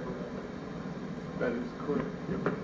What the county has to do is make sure it meets its maintenance of effort with respect to the highway. Commissioner Carter? If I might comment, Mr. Chairman, as Mr. Tester pointing out some of the old guys, and I guess I'm one of the older guys, I can tell you 45, 46 years of banking, if I ever saw a budget that ended up balancing to the penny, I got very suspicious because it ain't supposed to happen. One good thing, though, I will say that the county has been progressive and the ability to do on some of these line items is the mayor and the budget committee have been able to move some money throughout the year. One thing that if you had been here a number of years ago, you would have seen a lot of resolutions for $10, $100, moving to library subscriptions, book subscriptions, all these things going on at the end of the year. I do feel like that the mayor and the budget committee have done an excellent job over the years at being able to handle those without creating a resolution for every one of those documents. A resolution will normally cost us about $150 to generate at that time. So actually, it's been a great savings to the county, and we don't see nearly as much of that as we once did. I appreciate the conversation and the wisdom from the old timers. Well, Carriger said old timers, I just repeated that. I'm going to leave Commissioner Carriger. He's going to take care of you. I can't get down, but I'm going to leave him to that. All right, we do have a motion that Commissioner Wheeler, on the resolution, he did accept the corrected wording from the county attorney on that. Is that correct, Commissioner Wheeler? That's correct, Mayor. We do have a second on that resolution. Is there any further discussion or comments? All questions. Question's been called. Madam Clerk, if you'll switch us to the voting screen, please. Go ahead and cast your vote and lock it in.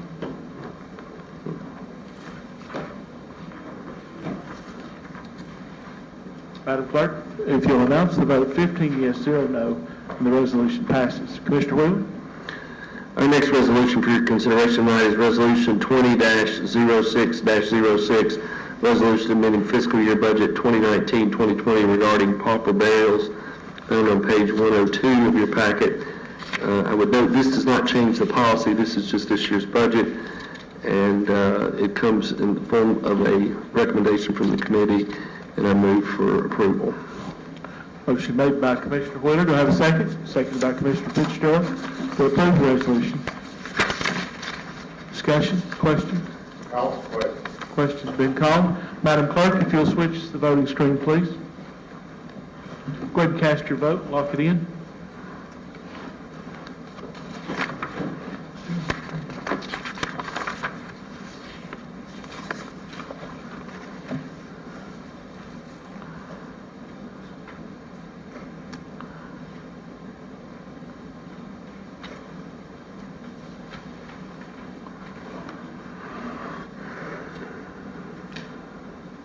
It's not my first time.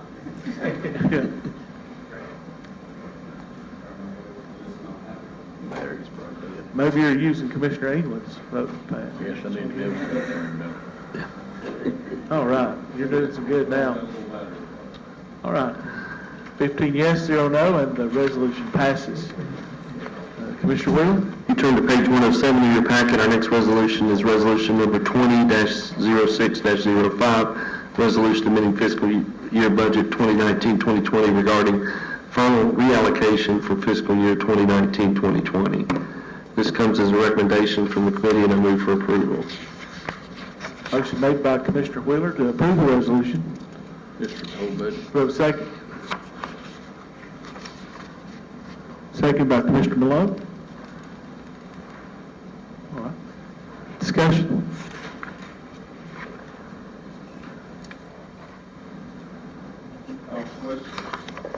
Question's been called.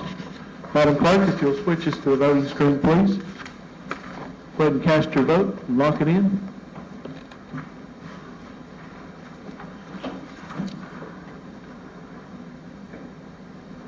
Madam Clerk, if you'll announce the vote, 14 yes, 1 no, the resolution passes. Mr. Wheeler? If you turn to page 110 of your packet, our next resolution is resolution number 20-06-07, a resolution fixing the tax levy for Washington County, Tennessee for the fiscal year effective July 1st, 2020 and ending June 30th, 2021. This comes as a recommendation from the Budget Committee, and I move for approval. Motion made by Commissioner Wheeler to approve the resolution. Do I have a second? Second. Seconded by Commissioner Ford. Discussion, questions? Call for question. Question's been called. Madam Clerk, if you'll switch us to the voting screen. Go ahead and cast your vote and lock it in.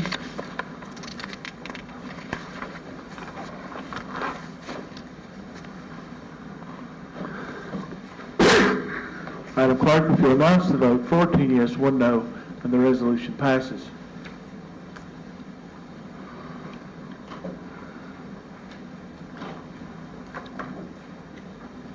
If you turn to page 112 of your packet. Our next resolution is Resolution 20-06-08, a resolution making appropriations for the various funds, departments, institutions, offices, and agencies of Washington County, Tennessee for the fiscal year effective July 1st, 2020 and ending June 30th, 2021.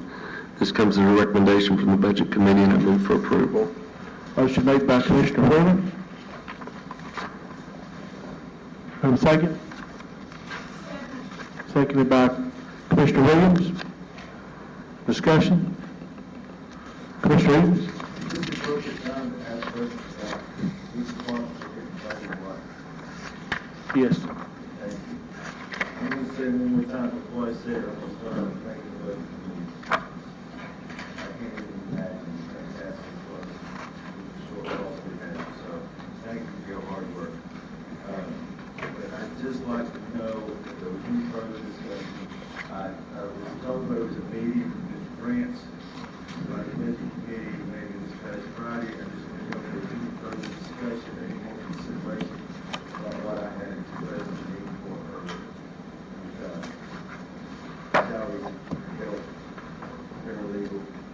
Mainly I'm concerned about all three, but my biggest concern is health in the field. Because it's happened in the past. I mean, he's been put in situations in the past. He's had to get somebody from the building department to go with him in the past to certain areas, to certain people. He's expressed it to me long before, this year. And like I said before, when we get a lawsuit, and it's his word against someone else's word, we lose one of the lawsuits, and then we get another lawsuit. And I want to remind everybody too, we discussed this a number of times in the year, and all 5 members, each time we discussed it, was in agreement that the things I'm talking about were needed in this department.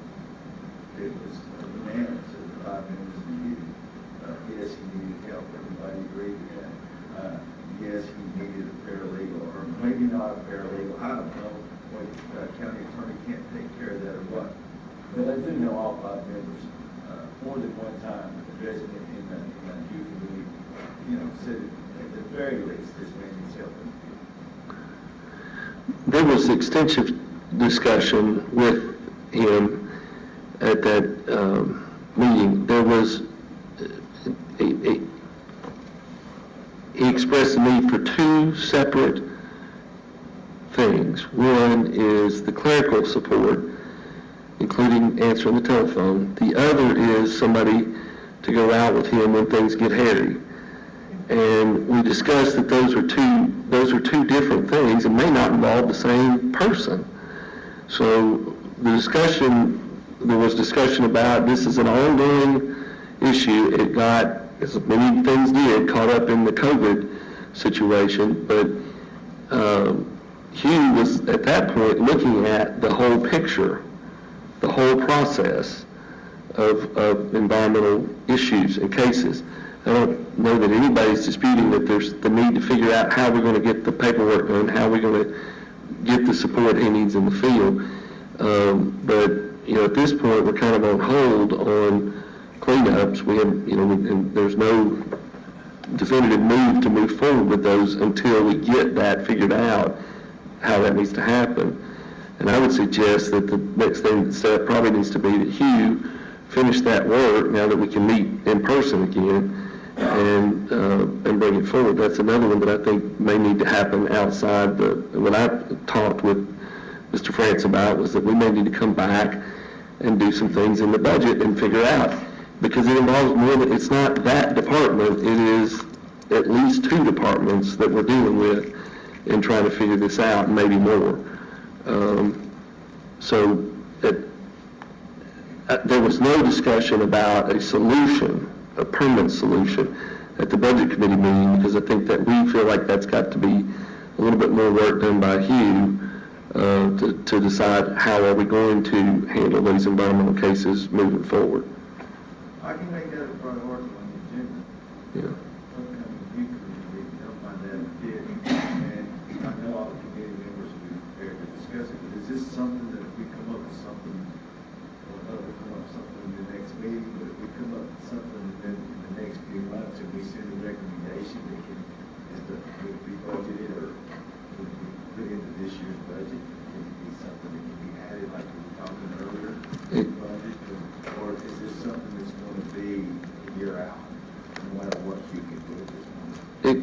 it would be added.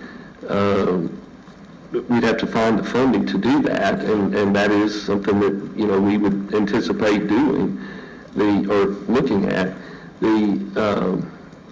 It might depend on, if you all come back and say we're gonna add 5 people and create a new department, that might take a little longer to deal with than if we're adding a part-time person or one full-time. I don't know what we're gonna end up recommending be added, what you all are gonna recommend be added.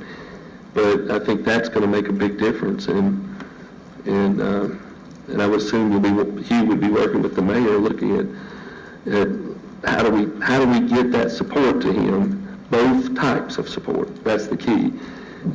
Certain people you might add would be able to do one and not the other, and that's not going to solve his problem. He needs both types of support. So we've got to figure out where that's coming from. Do you feel like within reason this could be something that the budget could entertain, and this should move forward? I'm just one commissioner. Maybe that needs to be addressed to the mayor, but I think as one commissioner on the budget committee, that, you know, I would certainly want to look at that. Mayor, you're chairman, do you feel comfortable maybe to do something like that before we're looking at another budget, before we get a year out? Yeah, we can look at that, and we also may be able to utilize personnel we already have in place, depending on what the need is. I think the key is finding the need, because every time we have a conversation, the need is just a little different. So that would be a good place to start, and try to understand exactly, you know, what the need is. When he addressed the budget committee on Friday, his lower concern was somebody driving. Although it was pointed out that occasionally that is a necessity, but not often. Clerical support was identified as a need at some level. And then, of course, the legal support you would need, you know, if you have to go to court. So all those things were in place. I think sorting it out, hopefully y'all can give us some good guidance there. So you're saying we got a chance? One of the options they brought up to go with him was to get a deputy to go on certain situations where he felt that did come up at the end of the meeting. Because often when he's going, the ones that he's saying he needs the help with, or when somebody's either just completely belligerent or there's a mental health issue, and he's saying he may, you know, that's the kind of, it's more than just somebody riding with him. There's a need for perhaps somebody that can take action. Commissioner Ford. I appreciate your answers, I appreciate your willingness. I'm going to ask him to be at the youth committee meeting next week. Mayor, if you could be there, I'd greatly appreciate that. From the budget committee side, if there's any budget committee wants to come, feel free. But it's something that I really want to get the committee on and try to do the best thing for the county, the best thing for the work as quickly as possible. So we'll start that at the very next meeting. Thank you. Commissioner Ford. I guess I'm gonna get up on my stump now. This is a very rough issue for me, because I got 3 or 4 projects right now in my district that needs to be something done. Every time I ask about it, I get told that there's no money. They can't do anything. But we're talking about a safety hazard here. One instance where rats are absolutely taking over the neighbor's property. Just absolutely overrunning. It's just all three of these. One has got a double wide trailer, and it's the grass is tall, and you know where it's at on Yes. and it's horrendous. And I don't know if this is the time, if this is the place, or if it's proper. But I'd like to make a motion, if I can, to put $50,000 environmental. I don't know where it's at in the budget. I've not found the line item yet. Bobby says he has no money. Am I true or wrong? It would be Hugh that would begin the process of a cleanup rather than Bobby, as far as the. I always call it Bobby. Well, I'm talking about as far as the money. But we did put money back in after the last budget workshop we had with you all. We put $15,000 back in, which is about what we've had in the past. We realize it's going to take more than that if we do all these cleanups. But again, the Budget Committee's been pushing that we find ways to fund this other than through the general fund, and that we adopt some policies to get these things funded, so that more money would come back in and be able to fund more cleanups. So it's not a matter of not having money. There was money budgeted this year, and there's money budgeted next year. I know we're paying a judge to handle that environmental court. I know that because that came before the county commission the last term. That was only one of the reasons you hired a judge. But that's one of the reasons we hired I him. do. One of the big reasons. And now I'm being told we don't have no money. And Bobby says there's no money in Kitty. And it went from him to legal services. He had $35,000, about what I was told, and it went from that to legal services. Is that true, Mayor? Or can you? There's no, if you talk about a person, there's no funding of legal services for personnel. I think he's talking about cleanup money. He's talking about. I'm talking about the. Cleanup money is $15,000 in this budget for environmental cleanup costs. Was there ever 35,000? That's what he said. That was Current year budget. Current year. Okay. And did we use all that? The students is indicating we did, for cleanups. They weren't, so we did use that money for cleanups, not for personnel or anything like that. 35,000? Yes, sir. We used 35 for cleanup, run out. 56,000 right now. But 35 were done and paid out of that.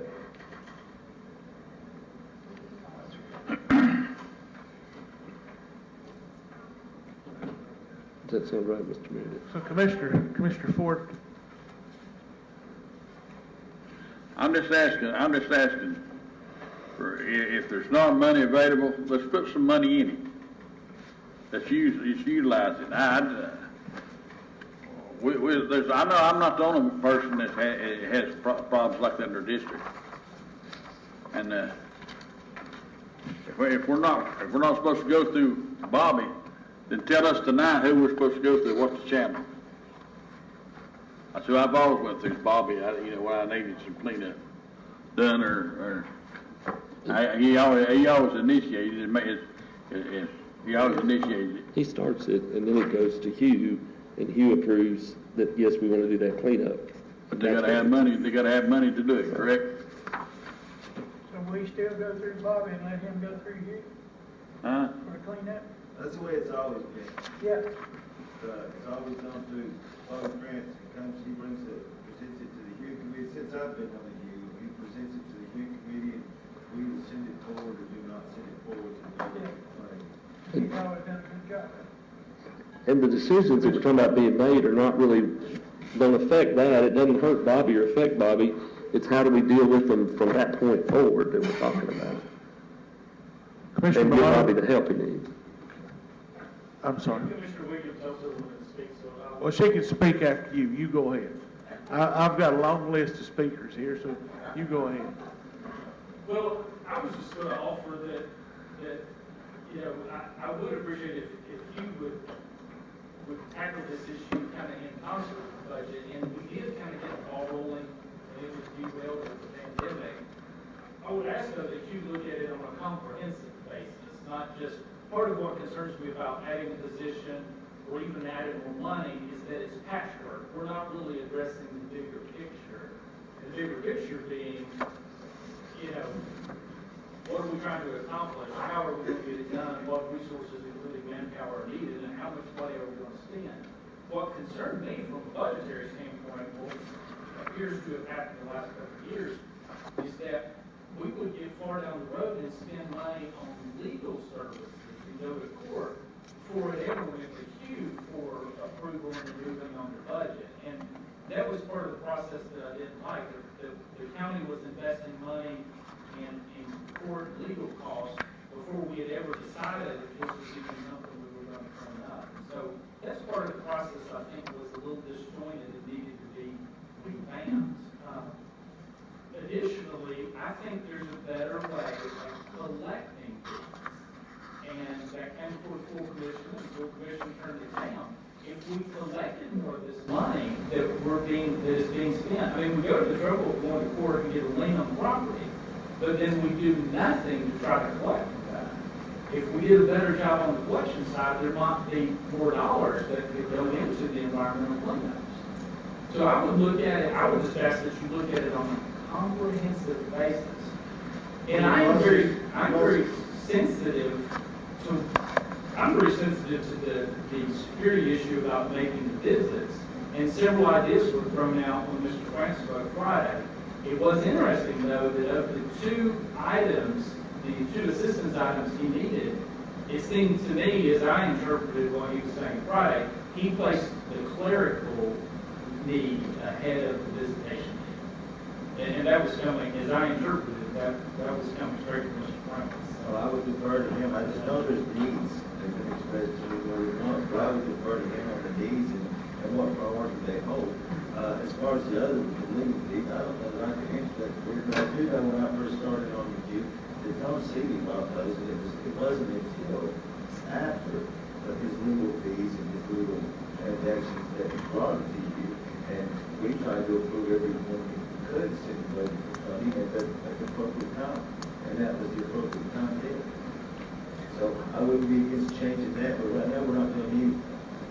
Right, I agree with you to do something, and I think even kind of to the discussion about the prioritization of capital projects, it may be that these environmental cleanups, if we only have X number of dollars, whether it's 15 or 35 or 50, if we only have X number of dollars, there probably ought to be some prioritization of, we need to do this one first, and then this one, and then the next one.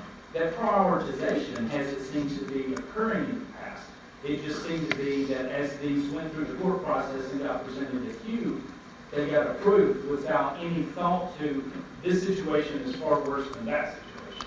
And I think that too is part of the process that needs to be looked at. So it is clear that the changes need to be made, and I'm in favor of them, and it may require additional resources, but it's something I think we need to look at on a comprehensive basis.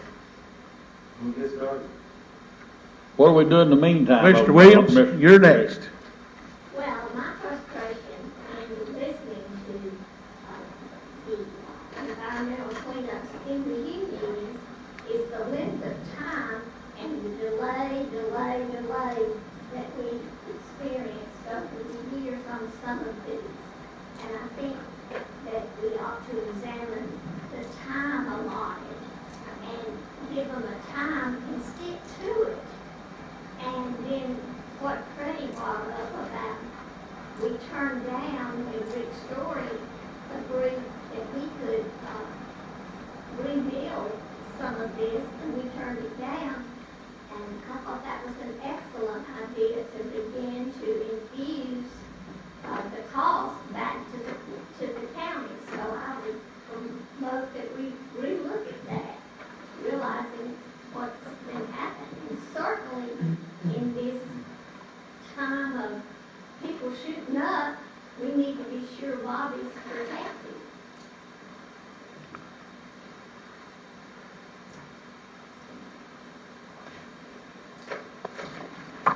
What I tell my constituents in the meantime, I'm like Commissioner Edens. You know, we're talking about it, but it's all we're doing is talking about it. And my people want some results after time, yes or no, you know. I agree with you. And it's a safety. We're not talking about something that's we could do or not do. We're talking about a safety issue.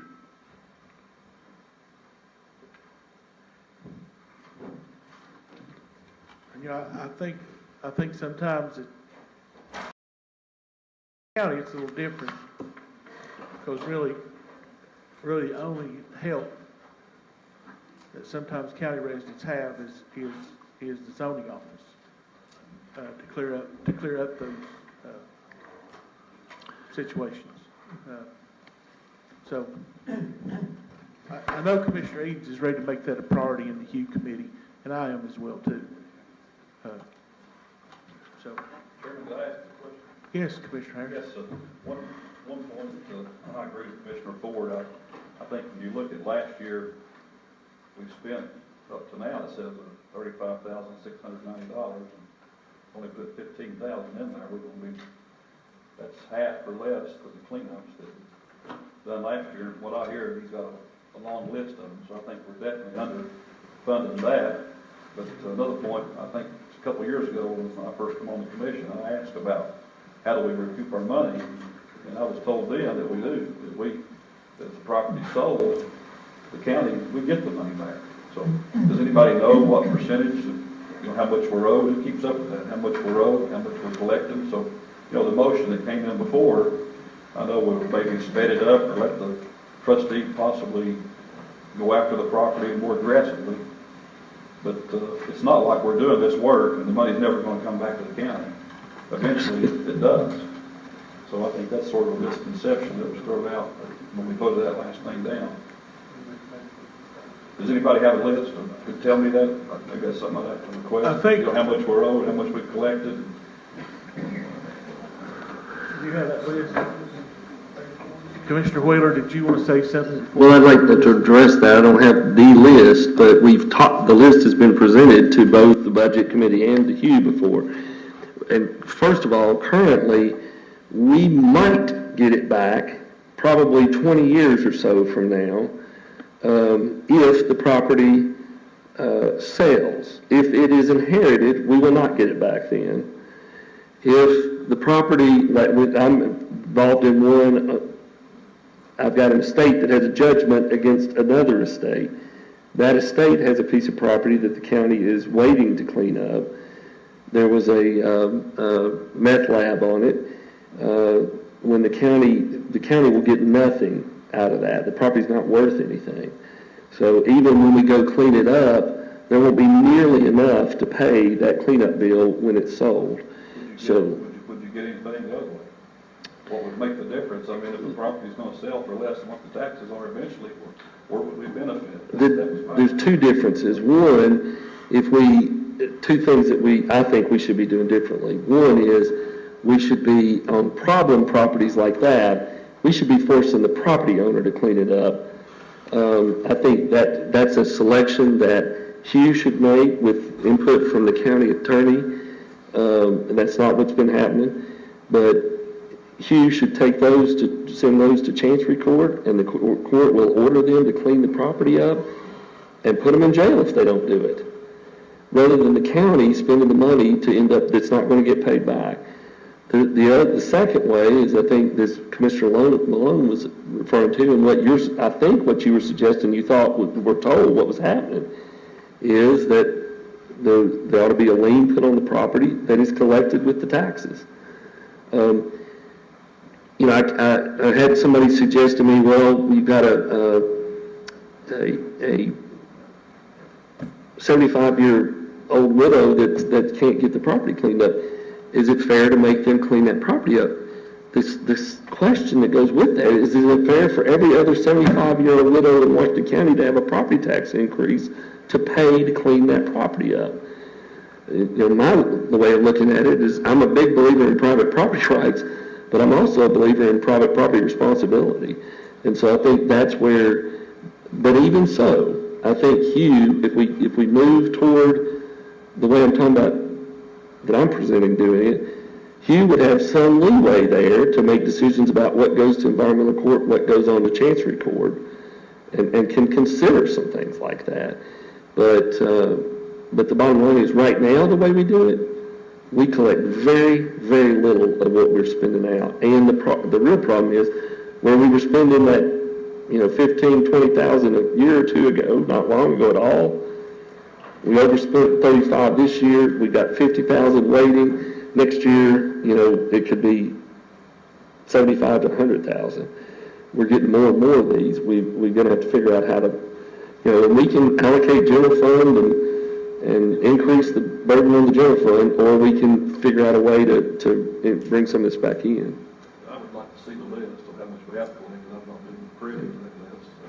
It's out there, but it's on the other hand, it's not just about collecting the money, which I know we collect quite a bit back. What I was told 2 years ago, and now I hear we're not collecting hardly any. So I guess I got a different story. It wasn't for malice, I think from the previous county attorney, I asked that pointed question one night at the meeting, and it sounded like we were collecting quite a bit. So I mean, I don't know, I'd like to see the list, but you're talking about a meth lab, I don't see how, if nobody's gonna pay for it, somebody's gotta come in there. If you're the one living across the street, you wouldn't want to clean it up, and it not only helps, you know, it helps the whole neighborhood when something like that's gone. And this is the only recourse we have in the county. You know, a lot of people live in Johnson City or Jonesburg, the city limits, Well- have their own zoning and code compliance people, which I'm sure the budget's a whole lot more than what ours is. I think it's been done on a shoestring budget, but it's a very important thing for the county to have. That meth lab owner went through about $80,000 that he took from this other estate while he was alive. But because of the way we're set up, even if we cleaned it up, we wouldn't have gone after him while he was alive. When he died, there's no money left. You know, we could have got him if we'd have sent him to, if he'd gone to jail, you know, he might have gotten some of that money out and got that thing cleaned up to get out of jail. But after he's gone, there's nothing's going to happen to I him. don't have much faith that that person is going to pay anything that they've got money, it's probably cash. You're lucky to collect it, period. But I think that, I'd like to see the list. It's, I think with way undershot, we're going to be back asking for more money. I don't know if Commissioner Ford's motion still stands. Or what do you come up with? I don't know if y'all have the list, but it was less than do you have it with you today, though? It was less than a third. Less than a third have been collected I talked or to less. Ms. Wilkinson, and she's gonna update that list and send it out to everybody tomorrow. That way everybody can see the list. Kind of see what we have collected.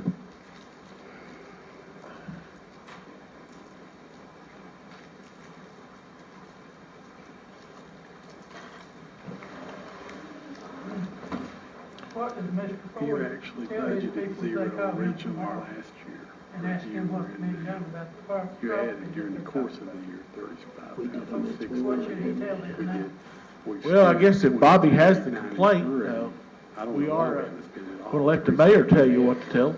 Mayor? I don't know why it had. Bobby will tell you that, about 60 to 70% of the cases that are directed to him, he gets investigated. He resolves on his own with no cost to the county for cleanup and no legal result. So I don't know if this particular case at all, and I can try to work it tonight, but if he's not been out there and engaged the owners, then that was the first step. I think in the meantime, when somebody asked what we ought to be doing in the meantime, one, Bobby is fully engaged in his role, and he is doing investigations daily. So if you have a situation or an issue, contact him. You know, there's better than 50-50 chance you'll get it fixed with no cost to the county, no additional cost to the county, and no court involved at all. So that's what I would do now. All right. Now say that again. Say that again, Mayor. Call Bobby, tell him to go out there and talk to the people.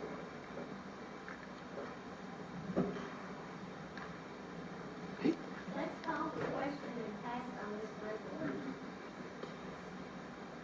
Well, as long as we get the Commissioner Lott, did you hear what the mayor said, Commissioner Lott? Did you hear what he said? Call Bobby. Call Bobby. Yeah. I called Bobby, and that's as far as it gets. He tells me he doesn't have to have no money to operate with. That's as far as it gets. And I feel like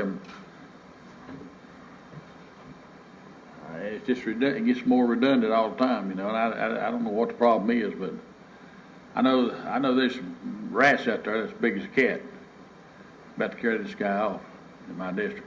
If you can't tell me if you lived next door to this guy and couldn't get anything done. The county tried to get something done before and couldn't get him to do nothing.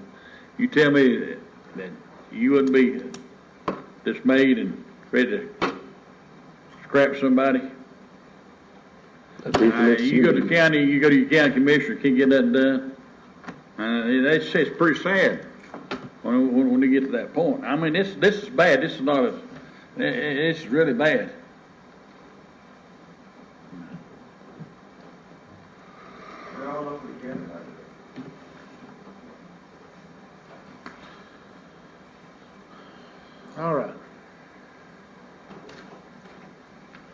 Commissioner Williams, you ready to call for the question now? I can't hear hardly. Oh, I'm sorry. Commissioner Tester I didn't get to see him. So go ahead, Commissioner Tester. Well, you said maybe you get hold of people to talk, so I didn't know if you... I do have a list of people. I never did see you raise your hand, but of course that... Well, I don't want to jump in front of Yeah, anybody, I understand. but I want to get in before the question's called. Okay. Go ahead. Go ahead, okay. All right, well, I too want to thank the Budget Committee, because I know you guys, I think somebody else said it was yeoman's work, so I agree with Commissioner Edens on that. Big picture, I'm a little confused or, I don't know, questioning, like a few weeks ago, we had a $3 to $3.5 million gap that we were talking about. And there was a lot of talk at that last workshop about cutting things or looking at things to cut. And then now we're transferring $2 million from different funds. And I guess I'm kind of trying to figure out how $2 million adds up to 3.5 and what I'm missing there. I think it may be drawdown of other funds based off the projections of the funds, but I mean, we were talking about a $3 to $3.5 million gap, and we transferred $2 million. So where'd the other $1.5 million? When we were looking at the $3.5 million, it was when we were basing that on a March projection to the end of June, using the budgeted numbers, which is, you know, we budgeted a deficit this year. Right. Okay? We're not going to quite hit that deficit. So through an increase in the projected ending fund balance as of June 30th, 2020, there were some expenditure reductions. I can't remember specifically which ones they are, Commissioner Tester, but the combination of all that did essentially squeeze out close to $1 million, which left the $2 million, which was needed from debt service and capital projects to be able to get the budget into a somewhat balanced basis. So you're talking about the year ending better than what we were projecting, but how does that affect revenue and expenses? It does.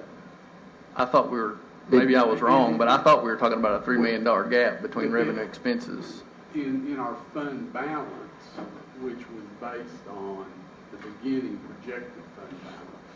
So if you're projecting your beginning fund balance of only being $14 million, okay. Yeah. All right, and then you get to the end, but your beginning fund balance is going to Better. actually be $15 million, Okay. and that's what transpired. Okay. Well, a lot of that talk too at that workshop was about, you know, this is a structural issue, and we're helping cover that with one-time transfer. But we have a recurring problem, and with the situation in the economy right now and everything else, I'm really concerned that we're not being conservative enough with this budget. That's just a big picture comment. I do want to ask one specific question that's a more particular thing, and that has to do with after we did the fund transfers, I understand that we're adding 2% raises back in for everybody. That's correct? Yes. And those, I understand that the officials have a mandated raise from the state. It is what it is, and we can't do anything about that. And I understand there's something different going on in the attorney's office that's proposed for this budget.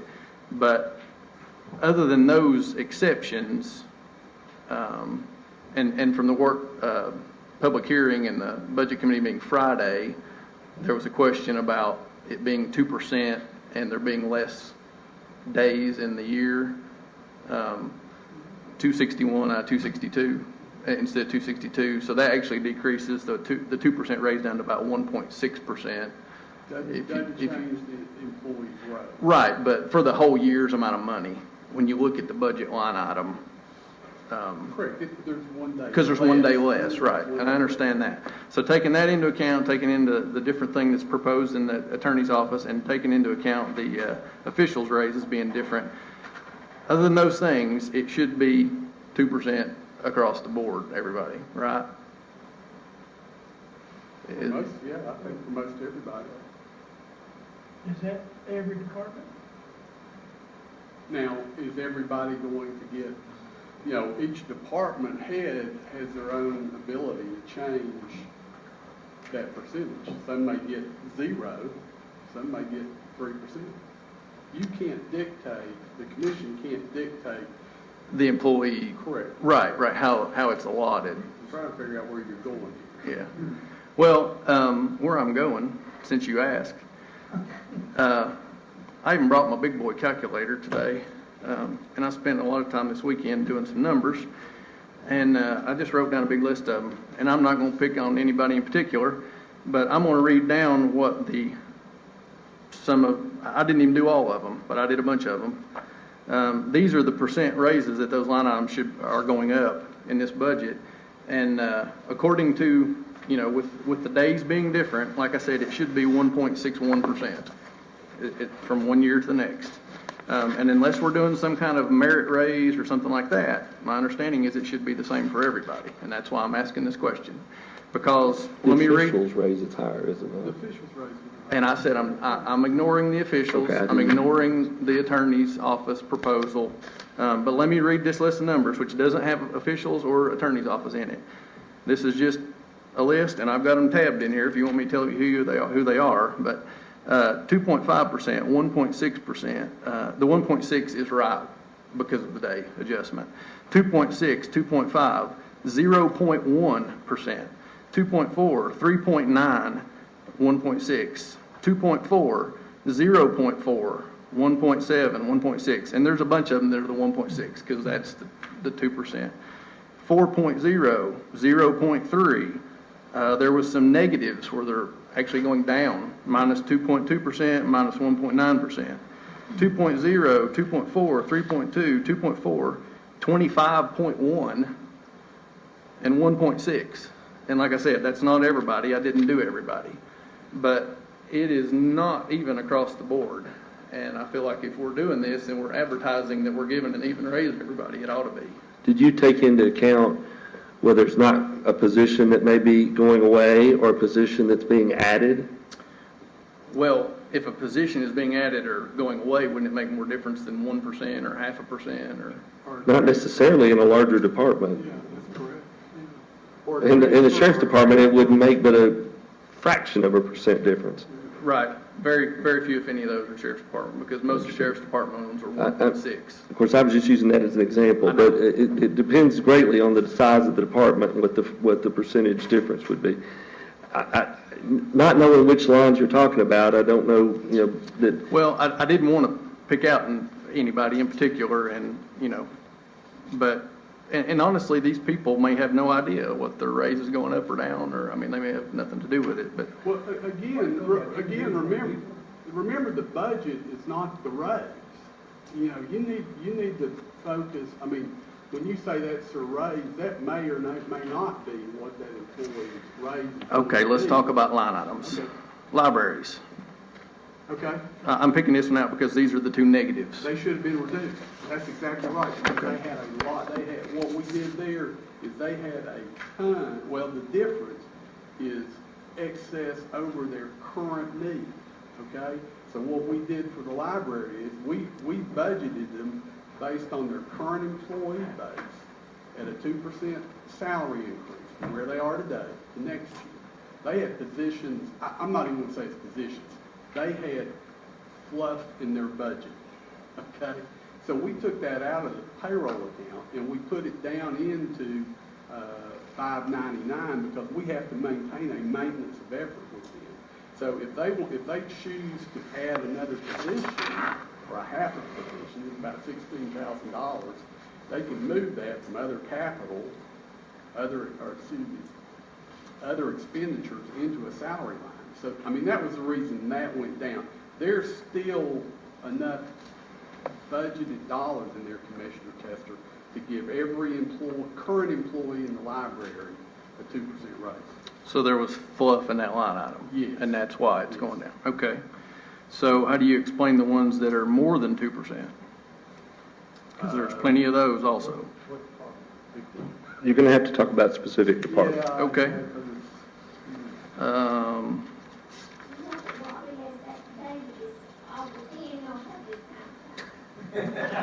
Well, I just think if we're advertising that everybody's getting 2% raise, it ought to be what we're advertising. I'm interested in 25. Well, before you make that statement, talk to them about the specific line items, because there are other explanations for some of this. Well, that's what I'm trying to do here. I'll tell you what, just, can we just have just a minute for a recess? I've got 2 or 3 commissioners. If we can have just a little bit of recess and maybe work some of these numbers out, is that acceptable to you, Commissioner Wheeler? I would like to work them out during the meeting after the recess. Well, we can. I'm getting ready to lose commissioners here, and I want them to be able to hear what we're talking about too. I agree with that. Okay? So let's take about a 10-minute recess, and we'll come back.